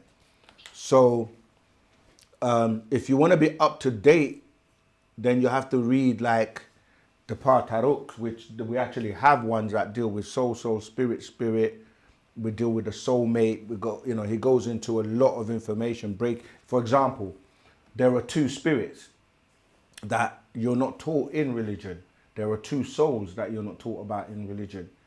And the two, for the spirit, one of them is the one they use in the religious world, where they will say the fish or nafs, okay, which is just dealing with, in fact, let me just read something for you, dealing with like I say many times, that everything vibrates and has what we would call a spirit, but not everything has a soul. And there are two souls. So he's going into the detail that you're not going to find in the religious books. It's the light, not the soul. Yeah, so it's actually not that far off, because when he's saying things like the spirit is the light, not the soul, it's because light would be less, because light is actually contained, and it's contained within the darkness, and light can be measured, the speed of light, for example. So it's just, it's a bit mixed up, but that's why you have to read the current information. So I mean, it's probably easier if you're asking a question about, see that, like, for example, they say the soul is the recording device, stores identity, experience, what gets recycled, right? it's what reincarnates, that which is true, because the soul, okay, sorry, I'm being distracted by your post, but I'm just trying to read it so that I can, then the, what did you have here? So the idea that only 9 ether have soul is not York's teachings. That's a later inversion. Right, so how can they teach about things they know nothing about? Because up until recently, they weren't even accepting that there's something called ether. I mean, now Right. some scientists are starting to accept it, because when they say, okay, if the speed of light is restricted, yeah, what's restricting it? What's restricting the speed of light if there's nothing else? That's ether. Ether is what's responsible for restricting the speed of light. Because no matter how fast light goes within what they call darkness, the darkness still exists and still continues. I'm trying to find Right. soul, spirit. If you haven't got that part of that, sorry, I'll find it, don't worry. You need to read that, because it goes into the details of the two. So, for example, here you go. Soul, spirit. Okay. This is a very tiny, small part of it that you can read quite quickly. But let me read it because it explains it. So it says here, do you know and remember all I said to you of them? That is soul, and spirit. Nuapians, I told you Ba'a is a soul. Then the second one is Rawa, soul. So in the Bible, they would only teach you about Rawa, but they'll say Ruach, which is dealing with the air or the breath. Okay, but then you have a part of you that deals with your emotional aspect. And then again, he carries on. He says, and I spoke to you about the Ka'a, spirit, and Nafas. Again, the Nafas. So these are the two spirits, the Ka'a and the Nafas. Nafish, which is what in the Bible they will say Nafish and Nafs in Arabic. And then he goes on to say, and about the Ark, which is the etheric being, and then the Hu, which is the oversoul. And then it goes on, and you ask about these parts of your existence. So the Pa Hu is the overbeing. The Pa Ark is the etheric being. The Pa Ba'a, this is one of your souls, is the creative expressional being. And then the Rawa, like I said before, is the breath of living. So now, Right. if you are breathing, then you're going through that process of taking in oxygen and giving up carbon dioxide, which means that you have a live fire, or your solar plexus burning. So if you're alive, you're going to have that breath of life, because you have to breathe when you're on this 3D atmosphere. So now, if you didn't, but you can have that part of you and not have the what we call the creative expressional being, which is the other part of your soul. This needs to be ignited for it to be basically active and work. And so it goes on. The Pa Ka'a is the exoplasmic being. Yeah. The Pa Nafs, this is the two spirits. The living being, and then Pa Khatat, which is your physical being. And obviously, as you continue to read, it will make it very clear that some people have one or the other or none. So if you don't have a solar plexus that is ignited, you will have the lunar plex, which means that even though you're breathing, you're giving off, for lack of a better word, a poisonous spirit or poison. Like this is why people breathe in and others have to feed off of the energy of the breath of the ones that actually have the life force. Yeah, so yeah, he does go into the detail of, like, for example, the Ba'a, the soul, creative expression of the emotional being, And there is a counter soul called, in our language, parawa, called also the soul. Yet, Right. it is breath or wind and affects the body actions. It ignites with the first human breath of air or the mixture of gases, ether one breathes. Yeah, the atmosphere or breath. So when a baby is born, that first breath that they take, that's what starts and ignites the that soul. And then Right. it goes on to say, now we look at the parka'a, called the spirit. Ghost plasma comes into being at the moment of sperm and ovum contact or spermatozoa fertilizing an oocyte or egg. The sperm head is the spark. It thinks it travels in the liquid or fluids in the womb through the heat to survive and to reach its destiny. So there is mental activity in the male sperm from the brain of the male, from being the oversoul, called the synapses or brain synapses. This is what I was saying previously about the heating of the brain newts. It's called nutat, brain newts. The thinking process started in the two testicles, par chasaitui, creates par manan, the sperm, semen, and seman, the liquid male seed. This is divine mind at work. Of course, we don't have time to read the whole Right, scope, right. but yeah, So, definitely. Sakim, Tua. so let me say this to you, and I appreciate you taking the time to break that down. But let me say this, and this is what I've noticed. As I dive through information, as I use the internet, it's our fastest form of transferring this information.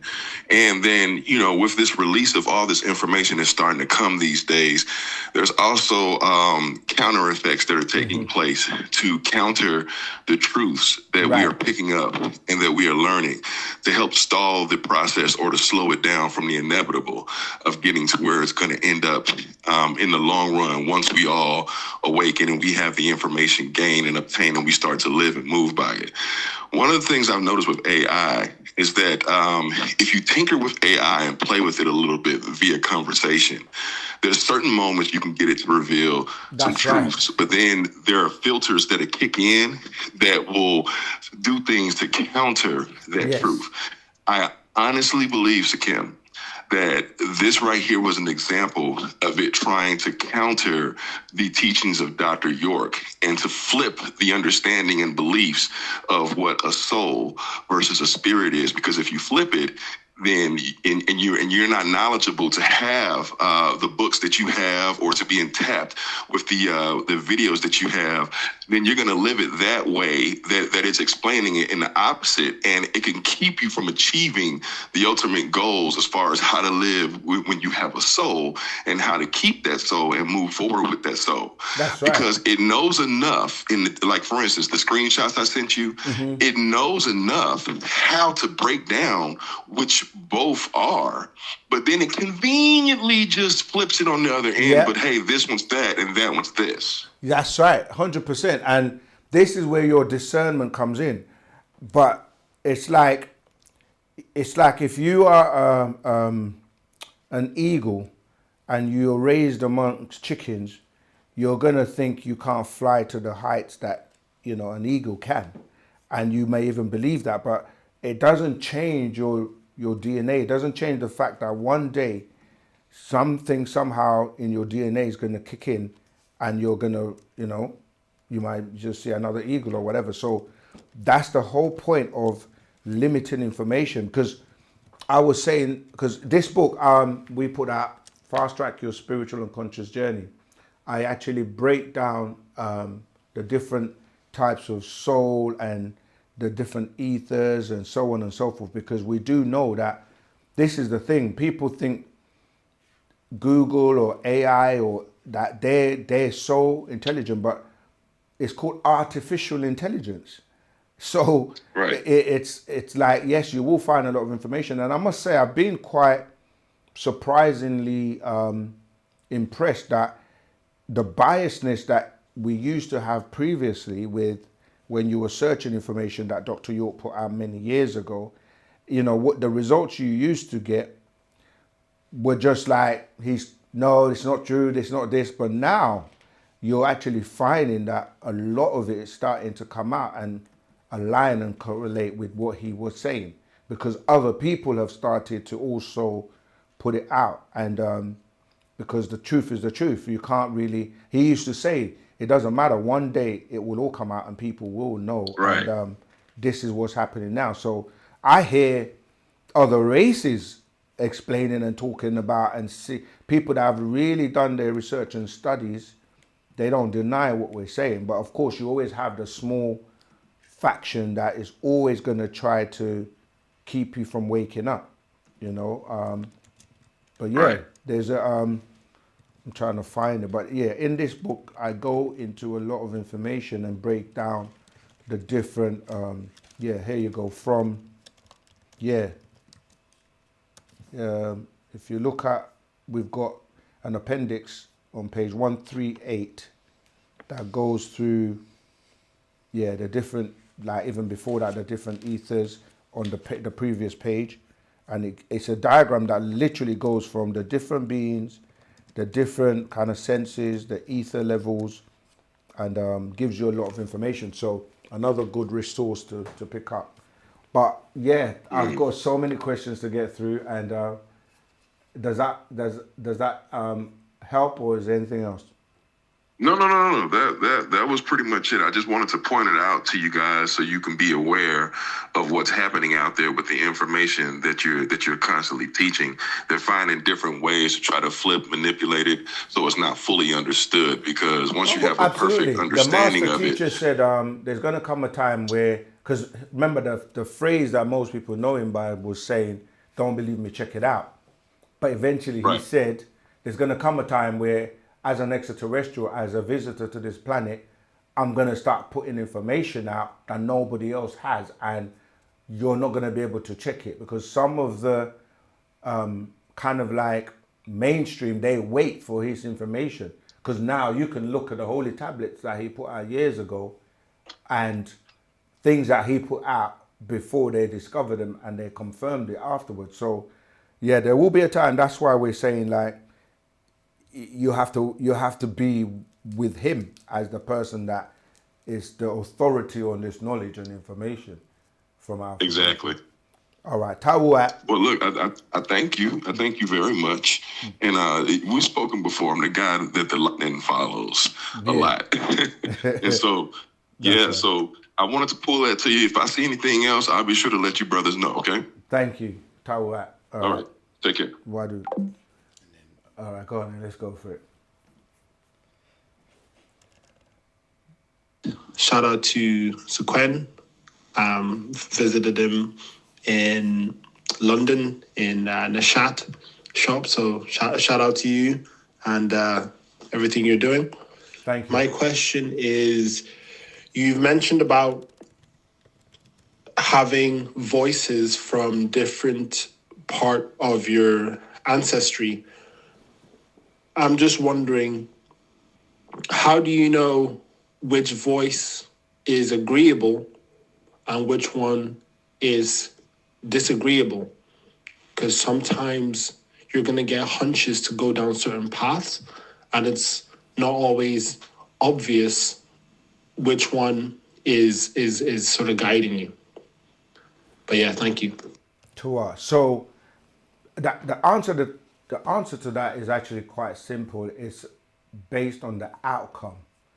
This is why I was saying that you learn through experience. So the voices in your head that tell you to do the right thing, you will see the result is going to be positive, and a lot of the times it's going to be based on an outcome that's going to be beneficial to more than yourself.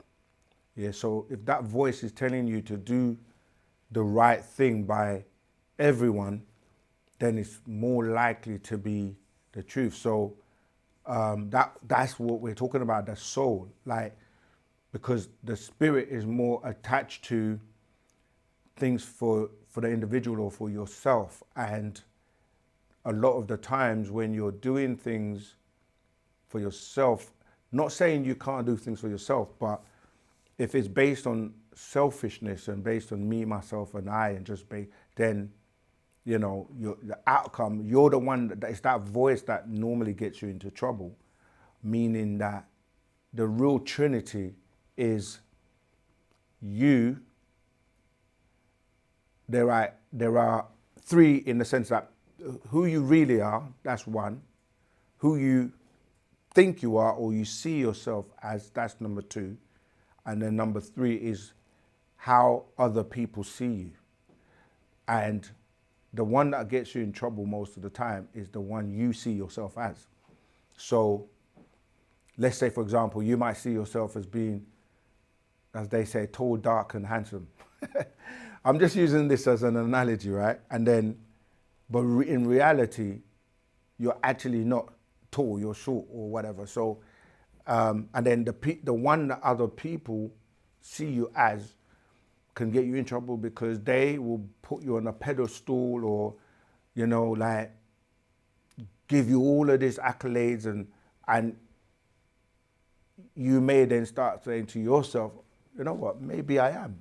And you start to deal with projection and reflection where you're storing these images and information. So the answer is you tell by the outcome. And every time you follow that voice, if it leads you to, you know, something that brings you pain, suffering, then you note that and you're like, okay, next time I'm not going to listen to that voice. Over time, it does take time because you hear the inner voice that will tell you, don't go down that road, for example. And let's say you didn't abide by that and you went down the road and then something negative happens or where you're like, I knew I shouldn't have gone down that road. The next time you're in that situation, you're going to learn from that and be like, you know what? So you have to learn to hear the true voice.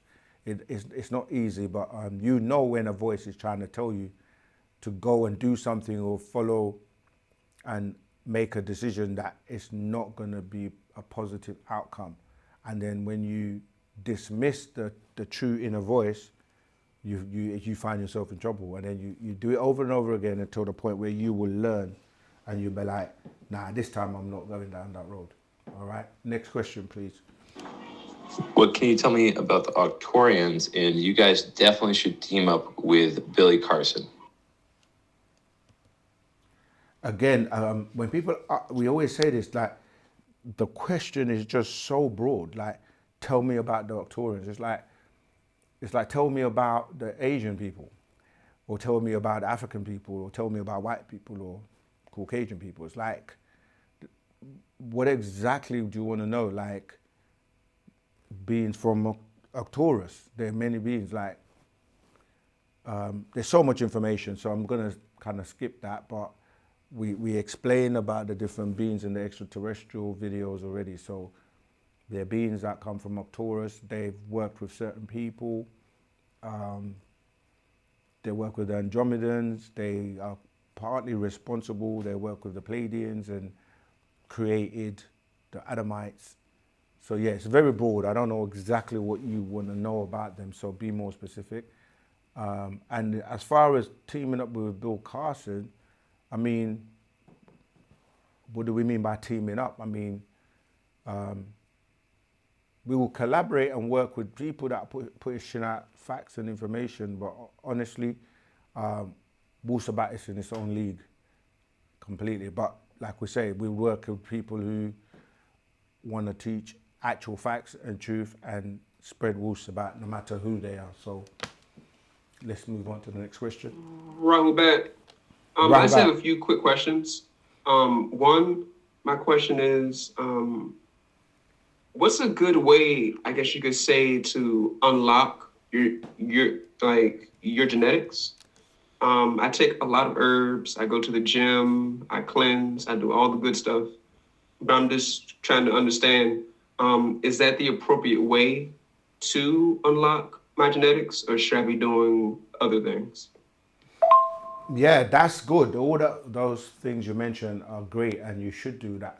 But again, we keep saying to people that it depends how when you say unlock, the master teacher is the one that can, like, you could be doing everything and you may not have what we call a shook. It would then mean that everything you're doing or have done is kind of in vain, because a shook is that divine love. But even then, if you read part of that, the golden children, 24 elders, these are scrolls by the master teacher Parnabab. There are certain aspects of your being that he's the only one who will be able to unlock or touch you or activate, and it could be, he can come to you. You can, be fortunate enough to go to him if you know how, and it can also be in the flesh or physical. This is why we say to people, come closer, be involved and be amongst family, because the energy that's generated by being together and working together, as is something that there are other things that we can't divulge that you will get to learn and know by, being in the family. So you could be doing everything out there, but it's still about the love and the unity and the unification and being in the right place at the right time to receive what you need to unlock. Right, next, please. Yes, sir. My other question is, this is going to be kind of a long one, a little bit. I'm aware that in the upcoming years, most religions are going to become non-existent, and mainly the whole AI and the technology thing is really going to be a huge impact. I've heard from other people on YouTube that the entities like the Greys, the Draconians, and some of the Pleiadians that are on the wrong side, I guess you could say, they have a AI overlord or something that they are in league with. I just wanted like a little bit more understanding on that and how will that play a role in our future. I didn't hear that bit. AI overlord, did you say? It's going to be a huge impact. I've heard from other people on YouTube that the entities like the Greys, the Draconians, and some of the Pleiadians that are on the wrong side, I guess you could say, they have a AI overlord or something that they are in league with. I just wanted like a little bit more understanding on that. Okay, so yeah, we've already explained that AI was from extraterrestrial, and it's about them utilizing it to, in effect, as we've all heard, wipe out humanity. So there are positive things with AI, and as usual, excuse me, we've got to be on top of it. So, an artificial intelligence is not going to ever be smarter than the collective minds of beings that are unlimited. Having said that, they are learning, like they're learning to take control and to, so with any extraterrestrial strategy, they will always give you things and dumb you down so that you become reliant on it to the point where then that they show you, movies of the future like The Matrix, The Terminator, and all of these movies. And the biggest threat is that AI will supersede or surpass man and then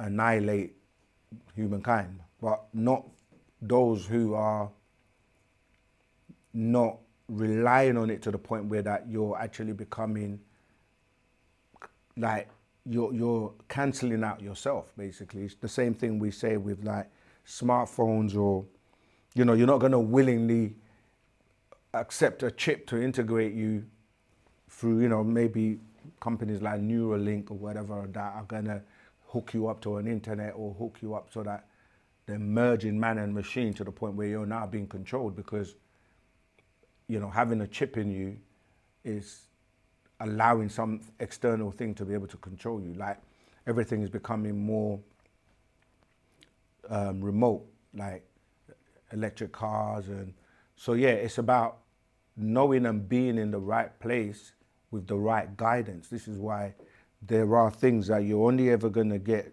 to be able to navigate and protect yourself by the master teacher. We're going to keep saying that over and over and over again until people get it, that he is an extraterrestrial that knows the way. And sometimes we want to find ways of circumventing what we need to do, but there is no shortcuts or other way around this. Like, there are no other beings on the planet claiming that they are the supreme being, an extraterrestrial from a planet from Risk, and has proven himself and telling us things are going to happen and what we need to do as collectively as humanity to avoid the fate that will befall us if we don't get our act together. So yeah, reading and hearing this and that from other people on the internet, it's all good. But at the end of the day, there's the one that really knows. And that's why we're here as a student teachers, to bring you to that knowledge. Have we got any more? Go on then, because about eating meat is the human body is designed to eat and digest meat. However, spirituality always dictates that you can't eat meat. However, technically, anything you eat is dead. Even if you cut a plant, it is living more than in beef or anything like that. Can you go into spirituality and if you should or should not eat beef, or if it's just a bunch of nonsense? Again, like anything somebody says, right, there are going to be people who say the opposite to it. And we are not here stopping anyone from eating meat. They want to eat meat, they can eat meat. However, those who know and have experienced the benefits, I'm talking about even just on a health perspective, like it's been proven by many scientists now. But ultimately, what's important is the vibration and the energy of what you're consuming. So it's well known by nutritionists that you've got foods that are alive and you've got foods that are dead. But even though you may say like, okay, the fruit is dead, the fruit's been designed for you to consume. And so the vibration and the energy, this is where you get the acidic versus the alkaline, or what we call electric foods, which are going to give you energy. Dead things are dead. And so it's not the fact that they're dead, it's about the energy that it's providing and the frequencies that it's keeping you at. So a simple analogy would be like if you're carrying something that's going to weigh you down and hold you back, like you're carrying load, it's going to slow you down. And when you're lighter, you're going to move swiftly and more quickly. So when you add all of this together and look at the way, like you said, that we are designed to eat meat, not everyone, some people are, because of the mixtures that they may have in their DNA with other animals. So if you've got animal DNA within you, like you might have porcine, or you might have canine, or you may have simian, then it's already in your genetics to be able to do that.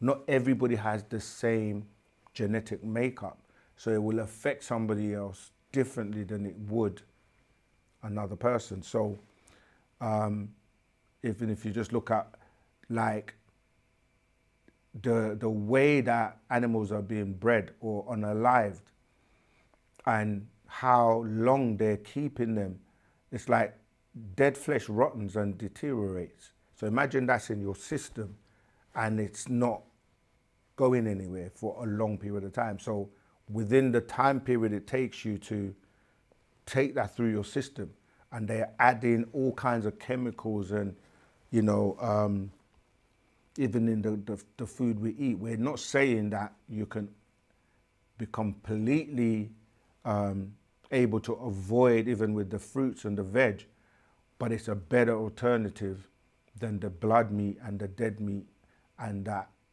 you know, the best healthy option is to eat, like I said, people that study nutrition will tell you, like, it's best to either have a vegan, that's the best, and then a vegetarian. But yeah, the consumption of meat brings about so many issues. And there are many people that are health practitioners that will tell you this. So it's up to you. You either do it or you don't, but it's your choice. All right, let's go to the next question. Also, what can you tell you about the Greys and the abductions? I was taken when I was younger, so I'm definitely through it and have made my peace with it. But I definitely have some forgotten memories or things like that. So, what can you talk about the Greys abductions, and then also could you note on how they've implemented technology into society, and if it's good or bad? Thank you. With the Greys and the abductions, that's going to be on an individual basis and their experience. Some are abducted in a horrific way, experimented on, you know, probed, even maybe inserted with, you know, chips and devices so they can keep monitoring you. Some, it's a more agreeable experience where they pass on messages or utilize you as a vessel to share message. It all depends on the person's experience. We know that, you know, with the master teacher, when he was being abducted and taken away, he was being taken away to be groomed and loaded with information to come and help us and to help bring the knowledge and the mentality of people and raise their consciousness and their vibration to be ready to evolve into the world that the planet is shifting into and our galaxy is moving to, so that we can become a part of the galactic community. So he was taken up, and you know, he had probed as well with things in his nose. He used to have a lot of nosebleeds, but he was taken up on crafts and shown things, star maps, and taught who he was and where he's from and what his mission is and what he's to do. So many people have hypnotic regression. In fact, I did a video recently that you should watch with the sister that has been also abducted. And worldwide, different people will tell you, different races, different people from different walks of life in terms of their, you know, status in life, whether they're just, you know, regular Joe to presidents that have had extraterrestrial experiences. So different people will give their accounts, and you'd have to speak to people. As far as they're bad or good, there are agreeable ones and there are disagreeable ones. There are those who are trying to help humanity and give information and warn us about what we're doing. And then there are those that don't like humans and they feel like we're causing the planet its demise by the things we're doing. So some of them want to take humans out because they look at you as man infestation. Just like when you have, you know, roaches or some other infestation in your abode, you don't like it, right? Imagine you have, you know, a lot of ants, insects, rats, mice in your house, and all they're doing is what? Causing havoc. That's an infestation. But you got manifestation, and man is infesting the planet. And so some extraterrestrials don't actually like our behavior in terms of how we treat each other, what we do to the planet, what we do to the animals, etc., etc. So each situation will have to be dealt with on an individual basis. Next question, please. Hi, second. Please let me know, how are you different from those individual YouTubers who are also talking about spirituality? Are you different from them? Are they different? That's such a great question. I don't know. Yeah. Please let me know. Thank you. Okay. Yeah, we're definitely different. We're different because That's such a great question, because I was actually thinking about that this week. Sometimes I go into contemplation, and I was like, a lot of people these days just have information just to say, I know. That's it. Like, I know, I can talk and speak about things that sound deep. But the reality with us, and when I say us as Nuwapians, Sabians, or students of the master teacher, it's like, what are you actually doing to help people? Is it just to talk and it sounds good? Or are you actually bringing people to the master teacher, because he's the one that's going to take us, in terms of, you just mentioned spirituality. Everyone now thinks they're spiritual. Everyone is a guru. Everyone is, conscious. Everyone is talking Egypt. Everyone's talking Anunnaki. So when we start getting into, okay, you sound heavy, sounds great, where are you going? Like, what are you building? What are you actually doing? Are you able to give us something new, not regurgitating or following what everyone else has said? The master teachers, like, always able to give us something new. And we're currently going through another metamorphosis, as I said, where he's now given us new symbols. Like, we are always ahead of the pack. There's nothing anyone else out there is saying on social media, YouTube, whatever, books that they've written, that we haven't been saying for so much longer. Our symbols are different. Yeah, you have people that have the Ankh. When we come with the Ankh Tui, like, what does that represent? Double resurrection. What's the double resurrection? We go into it. We tell you what's going to be happening in 2030 because of the master teacher, because he has always kept us ahead, you see. So he's the only one with 3 tones in one that can open up gateways, and he can literally save your life if we get to the point where, the planet is becoming at a point where there's no hope. And all he has to do is open gateways and take you through to different places. It may be by crafts, it could be in any way, but there's nobody on the planet. And I know that because when you want to know the truth, when you want to know something and you have that zeal to find out, you have to test and check everyone else out who's teaching.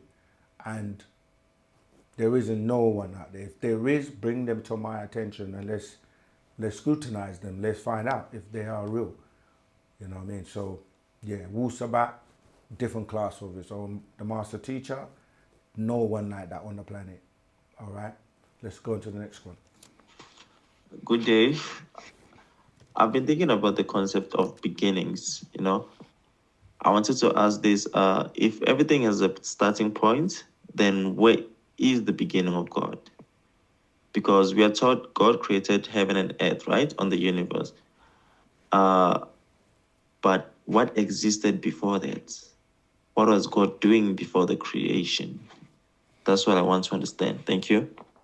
Again, that's the religious mindset. We're taught that God did this and did that. But as we've explained and I've shown many times, your concept of God creating everything is inaccurate. Your concept of God is really different extraterrestrials that did things that were recorded in ancient tablets that got, passed over to the English today, and the English is restricting. So everything that you read about God starts with creation. God created, right? And we have explained to you that creation literally means to grow. And it has to take something that already, you even said it in your question, there's a difference between existence and creation. Because the gods you're talking about were already there. And then they took things to create. And the concept that it was done in 6 days and then they rested on the 7th day, that's just like, it's so basic that when you really go into it, when you say beginnings, there are many beginnings. In fact, what happens when you don't use time as you know it? Because to have a beginning is to be able to count or to be able to quantify things and be able to say, like, how do you know a beginning without an end? And so the concept of a beginning is only based on how long do you count backwards and how far do you go to say this is the beginning. The religious world they count backwards to 6,000 years and call that the beginning. But then when you point out that there were people and beings that lived prior to 6,000 years, in fact, millions of years, then that's a new beginning, because whoever those people are, and we mentioned them, the Chinese, the Zoroastrians, the Mayans, the Sumerians, the Hindus, the Africans, the ancient Egyptians, all of those exist before 6,000 years ago. So which beginning are you going to? And then you go to another beginning, which is, all right, what was here before humans? And how did the planet come to be? Is it the beginning of the planet? And if it's the beginning of the planet, you have a whole solar system with different planets. What's the beginning of those planets? What's the beginning of the entire solar system? What's the beginning of the universe? See, as we keep going, your concept of the beginning will change. And so what we're saying is, you've been given a fictitious story of the beginning, in the beginning. How can you be in something and it's the beginning, not at the beginning? Because there is no such thing that you're calling the beginning, because once you come outside of the time belt that our planet is used to give you what you're calling time, there is space. Space is not empty. So space contains something. And then you have matter, and then what you call time. So we teach you of the beginnings of these beings and where they come from. The master teacher starts off with the holy tablets telling you that I'm going to take you to a time zone that is so far before your time zone, 76 trillion years. You can't even really, like, if you look at 6,000 years to 76 trillion years, it's completely incomprehensible to some people. So yeah, you got to read the scrolls. Who and what is God? The basic scrolls that deal with this God concept. All right, let me have a few questions from this. One more. All right, go ahead. Sorry. Is divine source theory correct, where all is one, where we are all part of a collective consciousness, what everybody calls source consciousness? Yeah, again, another question dealing with this beginning. When you say source, I'm going to drink some of this. Excuse me.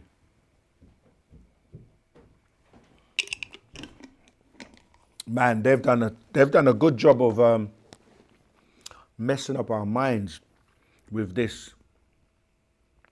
When you say source, what comes to mind when you say source? Everyone is obsessed with trying to find the beginning, but we keep telling you there is no such thing like the beginning, because when you get to the beginning, you found one, yeah? There's another beginning, and you get to that beginning, there's another beginning, and it goes on and on and on, because the source is ether. Yeah? Excuse me, my throat. The source is ether. Thank you very much. Towel tack. Excuse me, let me just get some water. I'm literally talking and sharing knowledge all day. So forgive me sometimes. Yeah, the source. You know what it is as well, is the language. The language is the spell. Because when you're saying the source in your head, you're trying to figure out what that is.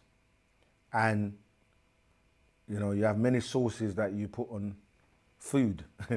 But where do you get that word from? Because when you translate it, it's nothing or ether. Because ether appears as nothingness. but it is actually something. And space appears as nothingness, but it's something. Because when you go into space, you can keep going and going and going and going. It's endless. So the source is ether. And ether returns back to ether. Ether breaks down into different forms of ether. That's why we have 9 ether, 8 ether, and then you come to what we call things where we know where we start from, like where we say coming in this direction, we would say things are manifesting from ether into, first of all, you get to the point of 0, and then you start off with things, you say hydrogen or H1, H2, H3, coming in this direction to the tangible world.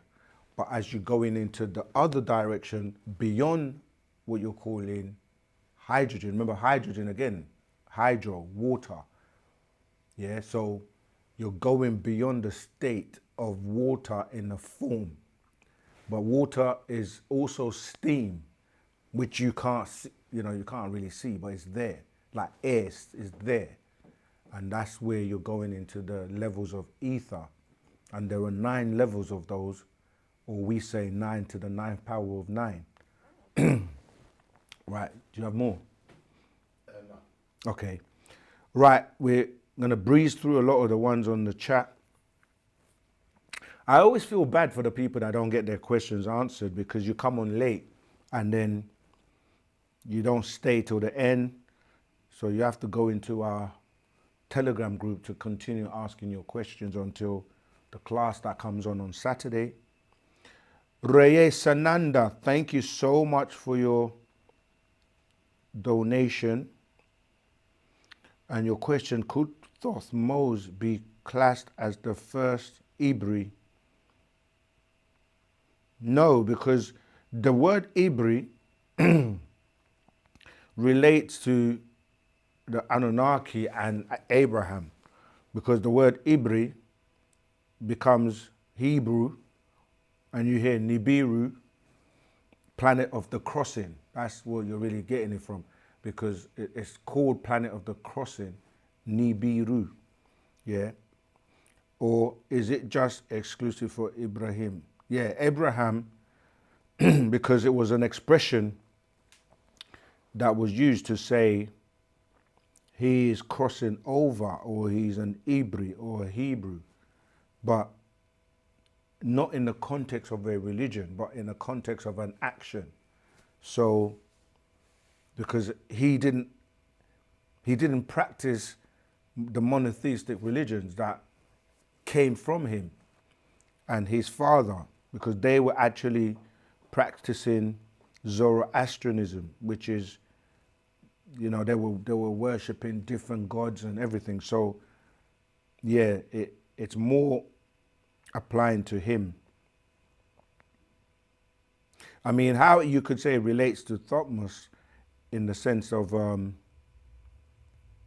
remember, he was supposedly found in a basket and it was taken into Egypt. So they tried to separate the Israelites and the Egyptians, or the Ishmaelites, but they're really one people. All right, let me go back to the questions. This is from Nathan. It says,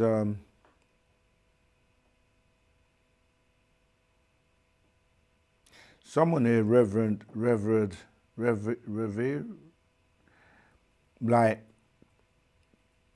yeah, people will try and attach different names, because when you say the name was not originally Sophia, but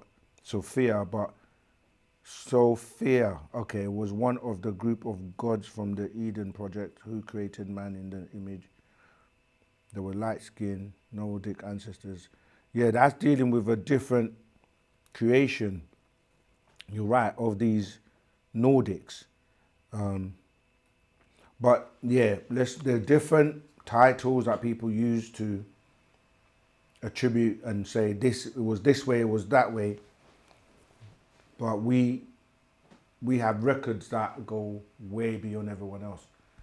Go ahead. Caller. Oh, real life caller. What's your name? Where you calling from? And Rahul back. What's your question? Rahul back. Q calling from the States.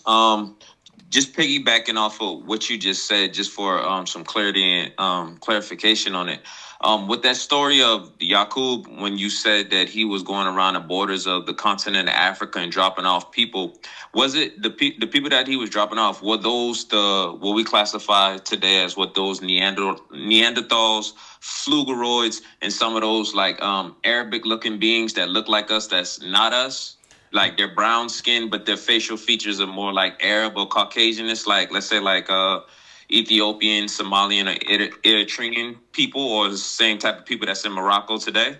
Yes, because what was happening is that he went through a process of taking the darker genes and then, going from the black and brown to the red, to the, basically like continuously doing this genetic experiment to remove the complexions and colors. But some of his his scientists and people that were working with him, they also kind of like jumped ship. And some of those beings as well, some of them were just being thrown off because once he had got to a particular like I said, from the black and the brown, once he got to the yellow, then he kind of had no need for the darker ones. Then he would go to the red, and then eventually to the pale. And as you said, the Flugeroids were the final creation. But yeah, a lot of them were being dropped and jumped off on the journey.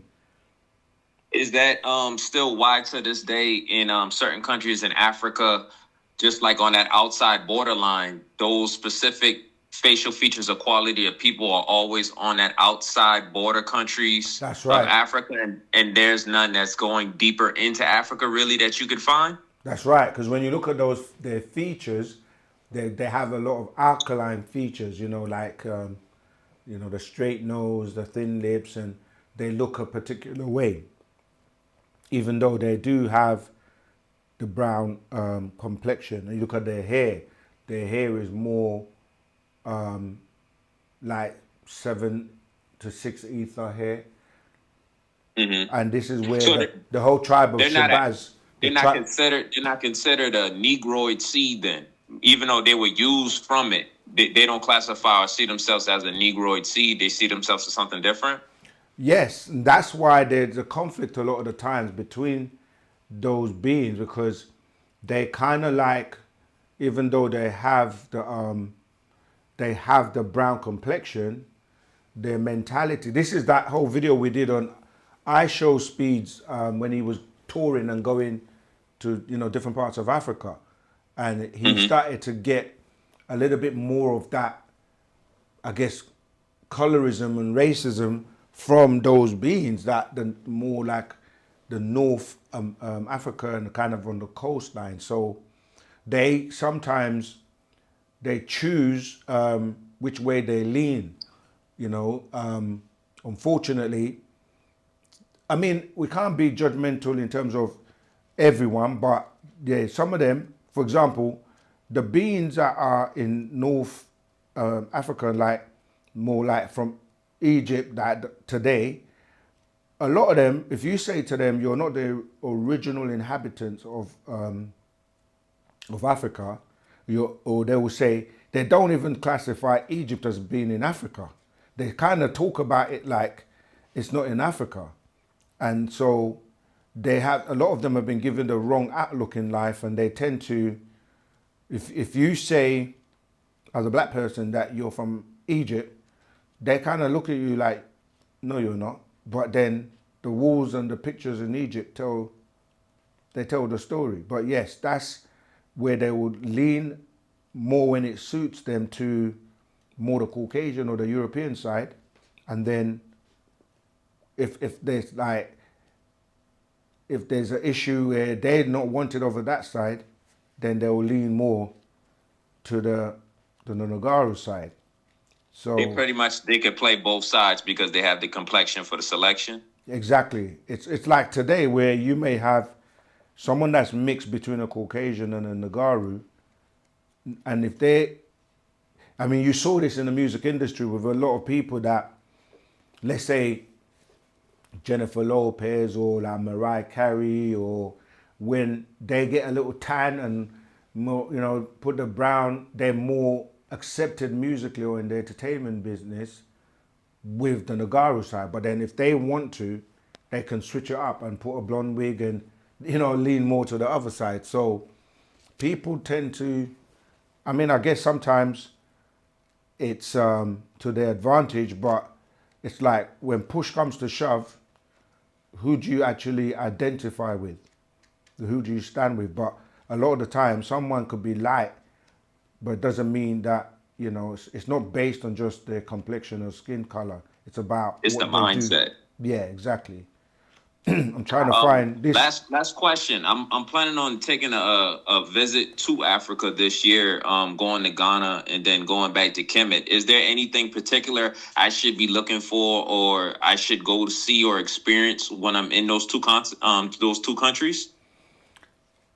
I mean, there are tour guides and people that would take you around, but I would just say that you learn, as much as you can, just experience it. But the thing about going, you said you're going to go to Egypt, or you're only going to Ghana? Yeah. I'm gonna go to Ghana, and then we're taking a trip to Egypt also. Yeah. Okay, so the thing about Egypt is like there are different parts, and now the commercial parts you have to do. I mean, when I went over, I was like, I didn't just go to like Cairo or go to like the tourist parts. You know, you have to go. Yeah, you have to go to like the different parts, Luxor, Aswan, especially You did Valley of the Kings. Valley of the Kings. Yeah, you've got to go to places where you learn and see a lot of stuff for yourself, as opposed to just the tourist parts. You know, you just get guided a certain way. It's like you can go to a country, excuse me, you can go to a country and stay in a resort and experience just having a good time, but you don't really go to the natives and go and see things and talk to people. So that's what I would suggest. Like, always try to go and meet the real like indigenous people and the natives and speak with them. But this book, I picked it up. Let's Set the Record Straight. The master goes into, the different people and how the mixtures and so forth comes in. But yeah, this is a good scroll. But yeah, I mean, it's always good to go and experience for yourself as opposed to just going by hearsay. So traveling is a good thing. It opens up the mind, but you have to be careful as well. Do you think a special type of activation would happen with going back to the mother continent or the homeland, or it just varies depending on the person?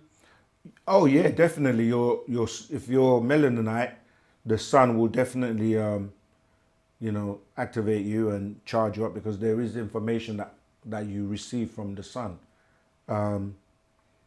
But again, it's also about the individual and what what kind of vibration you're on.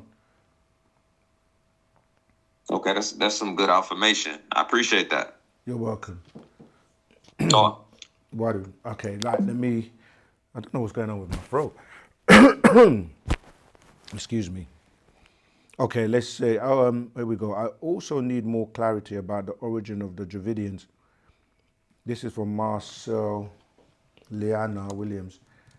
I know you said it a lot, but just start at the beginning, please, or make a separate video. Okay. The first thing is to recognize that the races and the people on the planet don't come from here. They're related to beings that come from different star systems. And the same way on the planet you have the root seed or the first being the Nagarus, you have to go into the stars and deal with the beings that came from like Nirvana that we're dealing with when we're talking about the Dravidians, right? To the Hindu beings. And they came from 9. So you've got 9 ether, then you have the 6 ether, then you have ghost. The same thing applies on the planet, where the 9 ether on the planet will be the original Africans, or the Homo naledi, Homo habilis. The same way you had beings that came and they went to what we call India today, or Bali, right? And they settled down. So they have those beings that also came down and then produced offspring with the mixture to the Nagaru. Everyone had to mix with the Nagaru because the Nagaru were here first. And then you have other beings that came, like from Jomo, which we're dealing with, like what we call the Chinese today, or they were originally Teros, right? If you look at the Teros being, and you look at those Japanese and Chinese beings, they have similar DNA. So when you're saying that, clarify the Dravidians according to, it depends where you're getting the information from. So the Dravidians, according to, if you're saying anthropologists, they classify them as Denisovan or Homo florensis. So, and there are, like, how far back you go, it will always have the Nagaru mix. This is why even when you go to China and go anywhere you go, the indigenous people would be the original Nagaru. Yeah, but then these other races came here and mixed with them to produce offspring. So you will always find, if you go to Australia, no matter where you go to on the planet, you have to look at the indigenous people. If you go to even what we call America, the indigenous are going to be the Olmecs, and they were related to the Pataites. And then the Chinese came over, mixed with them to produce what we're calling, we know them as Native Americans. They become American Indians because of the Asian mix. So it literally depends on how far back you're going, what location you're going to, and who exactly are you referring to or calling Dravidians. We have a scroll, actual fact, 18 plus 1, 18 plus 1, 37 genes of the mitochondrial DNA. And that goes into more detail. But unfortunately, we've actually, we've got so many questions we are not even be able to get through. But let's take a live one. Yeah. And then we'll, go ahead, Zamal. Greetings, Rahubat or Zamata. What's your name? Your question? Hi, Stephen. Rahubat. It's Alice from Bedford. Oh, Rahubat. Greetings. Just wanted to touch back on eating animals or flesh, because I personally feel it's really important to get this information out there to help other people to understand the importance. I myself used to eat meat, flesh, you know, everything, and I was extremely overweight and had very much clouded judgments. I didn't really have much self-worth and belief within myself. And then since meeting my partner, obviously he's vegetarian. I haven't consumed any flesh in almost 2 years now.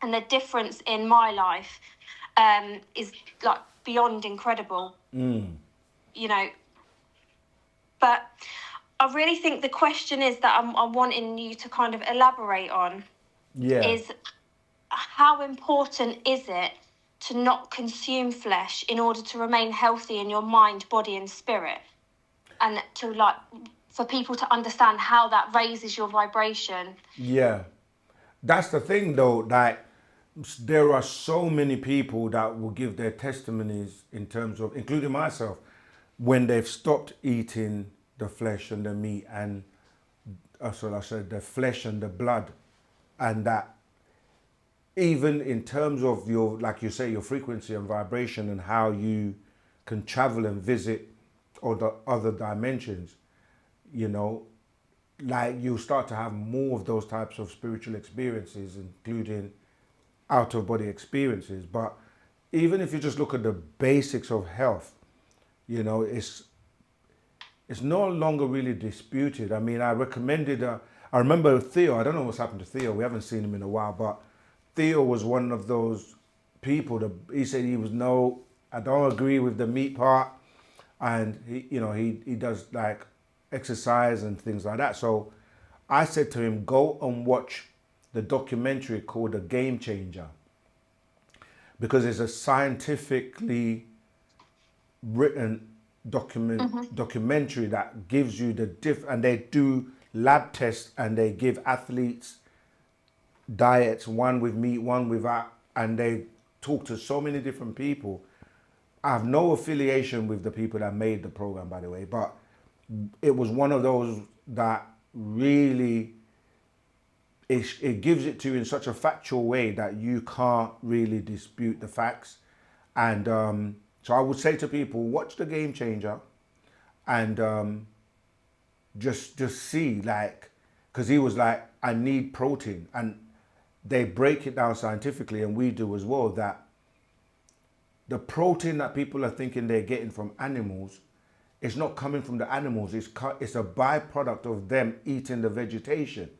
And this notion that you can't build muscles without meat, without eating flesh, is wrong, because all the mammals that are big, like the elephants, they're all vegetarians. And you look at just what's in the blood, and the fact that your digestive system, the way that your intestine works, it's not designed for meat. The amount of times that it takes for it to go through your system, you didn't originally have canines. The uric acid that is in the meat ends up giving you arthritis.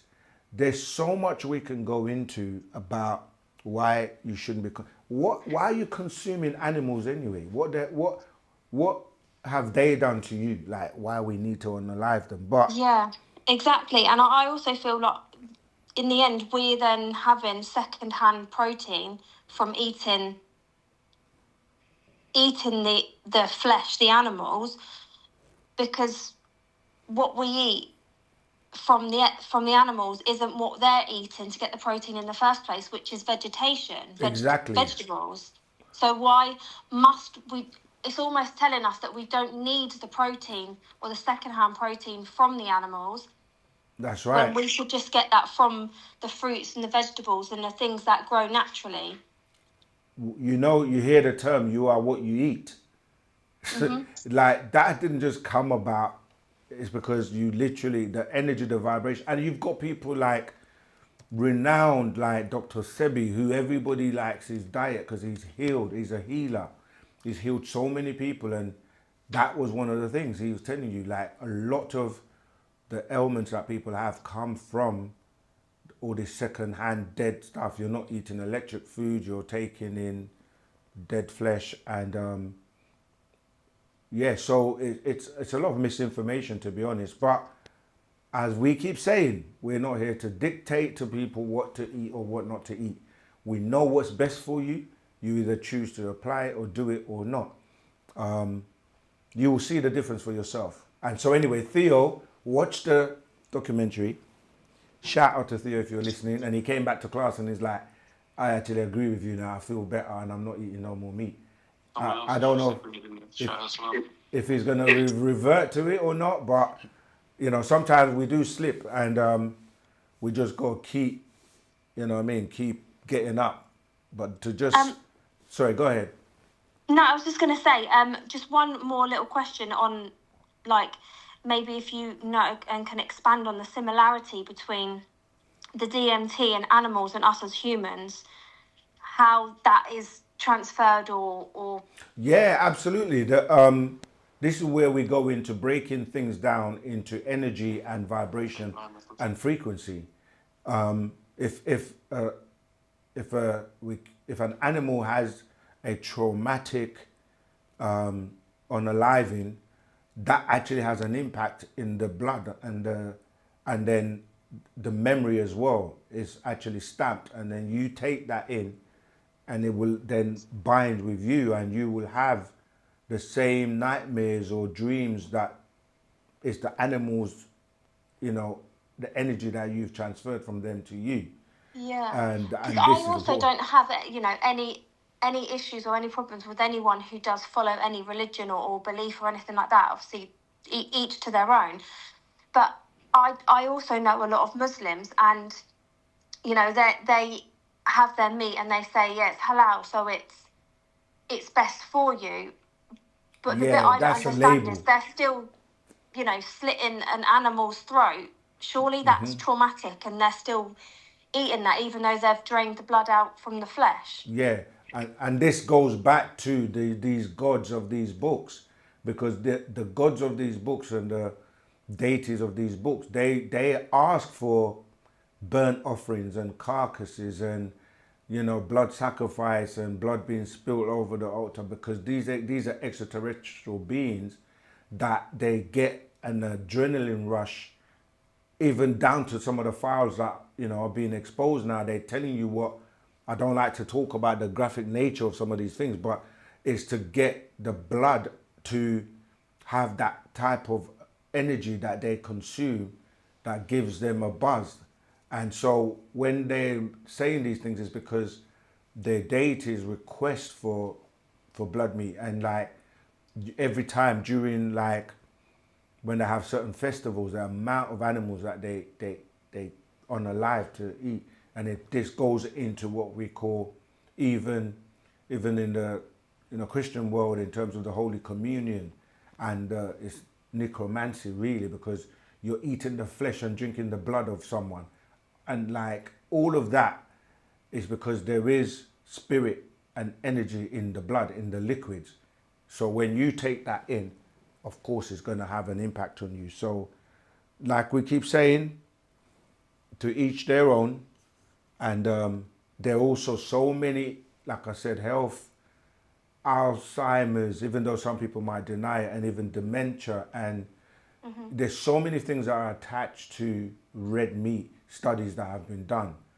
And yeah, but you're dealing with, it can go into so much detail to deal with the draconians, the reptilians that love meat, because, you're dealing with the aggression that comes with that. And we go into, why does Dracula like to drink blood? And yeah, there's a lot to it, but someone has to do research and read and study, and then implement and see how you feel, see if it makes you feel better. Some people can't do without it because it's in their DNA. Yeah, and I thought I was one of those people. Before I met my partner, if someone would have told me, you're never going to eat meat again, I would have laughed and been like, that's really silly. Of course I am. Like, I enjoy it. Yeah. And he got me to watch a video. What was the video called? Taste of Life. The Taste of Life by Hibbler Productions. I watched that video, and I did not struggle to come off of meat. Especially if you watch videos of how they mistreat animals in preparation just for them to be food. And the last point I want to make before we leave it is, when extraterrestrials then abduct humans and do the same to them, they say, oh, it's so terrible. Like, why would you do that? But we're doing it to animals. Yeah. We're doing it to the and now it's even like you don't even know what you're eating anymore, because exactly there's just too many chicken chops, if you can call them chicken. But yeah, this is something that keeps coming up over and over and over again, and I think each person has to go on their journey and make their own decision. But in our culture, we teach about the consumption of blood and spirit meat and blood meat and stuff. So we don't advocate it. But No, it's because it it's just a keeps your process. chakra and that right down in the roots. You can't raise it That's by right. eating that. And that's something that I've learned myself. So, Thank you for sharing that. All right. no, thank you for having me. No problem. Anytime. All right. Take care. Take Thank care. you. Wadu. Man, we have so many questions. And even though we've gone way over time,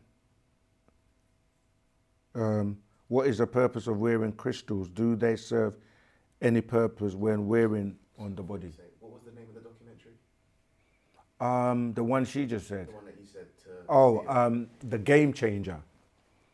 Yeah, if you can actually just, because I was just going on to say, watching that, they showed you so many different perspectives of, just like the process that animals go through, the actual scientific evidence and facts between different athletes and people that they wanted to up their game to be the best they can be. And when they took away meat from their diet, the results correlated with their performance being better. So yeah, it's a good one to look at. Okay, so I was just answering the question about crystals. If the crystals are authentic, real crystals, they emit a vibration and a frequency. And some of them will heal you depending on what you're going through and what parts of you need recharging. So there are different crystals for different purposes. We have an actual fact called tones, vibrational frequencies. I'm trying to remember the exact title that goes into, it talks about crystals, and yeah, they're basically used to heal and to align and to recharge your organs, your being, your different parts. So that's a quick answer. And some crystals, once they've done their job, then they move on and kind of like, I might as well keep going for the next. I've got a voice note for you. Okay, go on then. Good evening. So my question is basically talking about SDA, which is Seventh-day Adventist Church. Since I was doctrinated in that church, and the belief is, since you guys don't believe, yes, but what do you know about it? Is it really the right church? Because the doctrine says it is, and from the Bible it says God rested on the seventh day. So I want some help over that. Yeah, again, like when people ask us broad questions, it's a very it's very hard to like tune in or focus in of what exactly you want to know. But it's just another denomination of Christianity that believed a certain thing. Because like you say, they say God sanctified the seventh day and rested, and that's why they, excuse me, they advance with this, the Sabbath and being on the seventh day. But then you got others that will say the seventh day, where you starting to count from, because the days that we're using today weren't referred to up until, like many names have been changed and like from and given to you from Greek, the months, the days, they've been changed. So it's just another, like you got the day advance with the seventh day being the Sabbath. Then you got people that say no, it's the Saturday. By the end of the day, it's still religion. It's still based on Christianity. It's still based on Abrahamic religions. And it's just a different opinion that they have, and it's just another division. It's it was literally organized and started growing in like around 1863. So yeah, it's just because they went with the seventh day, saying that that was the Sabbath. But it's a very broad question, so you have to be more specific. We really keep trying to tell people that these books and these religions have expired. And if you want to really elevate and learn the truth, you've got to come over to the hereafter doctrine in wu-sabat. If you're studying for the purpose of like helping others away from it and you want to know the facts and know what you're talking about, then fine. But it's just another belief. Yeah, so the seventh day is really refers to, as I said, the belief that the biblical Sabbath is Saturday and not Sunday. All right, but yeah, what was it? Was there another part of that? No, that was it. Forget religion. Religion is relying on the jinn, and you have to know the word. They're mixed up because some information you're going to get it from reading the Quran, some you're going to get from reading the New Testament, some you're going to get from what they call the Old Testament or the Torah. So you have to piece the truth from each one of them together to recognize that they actually come from the Sumerian tablets, and then you recognize that the Sumerians get a lot of their information from the ancient Egyptians, talking about pre-dynastic, and then you realize that those ancient Egyptians, their roots is from the stars, and we as their children, we know the origin or the roots of the information that is being watered down to end up today with the confusion that is causing most people on the planet to disagree with each other and argue and fight and war, and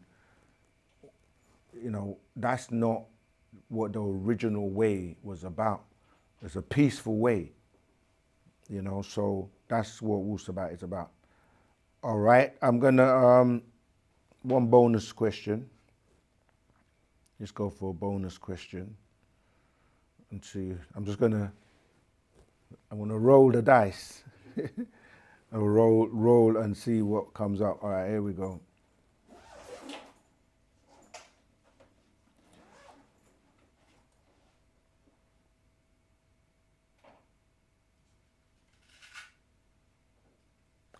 I mean, like people are saying, someone said here, I'm white and I have my chakra system. I've got the classic blue eyes, brown hair, blonde in the summertime. I am Palladian. Okay, that's not a question. No one's saying you're not who you are. Everyone has to be who they are. And if that's what you are, that's what you are. But, if you want to learn about wu-sabat and the culture of wu-sabat and our roots and our culture, then this is the channel. Yeah, people are also talking about their experiences with meat. I'm just scrolling through to see if there's anything that stands out. Okay, someone is...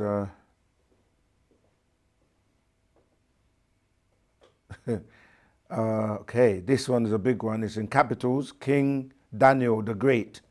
Where did we come from? What was the real beginning? What exactly is wu-sabat? How can I become a part of wu-sabat? And how can I tap into my higher self? That's a great question. We have to dissect it. That's why we have classes. When you say, where did we come from? The we is important. Who's the we? Because everyone comes from different origins, stemming all the way back to the stars and the different star systems.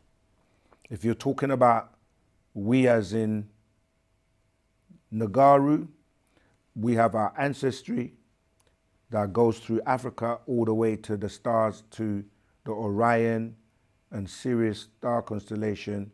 By way of our ancestors, we refer to as the overseers, okay? So when you say what's the real beginning, there's no one real beginning. Everyone has a beginning, depending on what their origins are being traced to. And when we say beginning of on the planet, because we come from beyond the planet, what exactly is wu-sabat? Wu-sabat is our ancient culture and way of life that has been lost. And many other races, they have their culture, they have their culture, and how can I become a part? Depending on where you're located and whether there's a community or a store near you, the first thing is to go there and get acquainted with everything and know about the people, attend classes, and then as you read the scrolls and put them into practice, you will tap into your higher self, because you learn to communicate with your higher self and your ancestors, and then you will know what the rest of your journey or your purpose here is.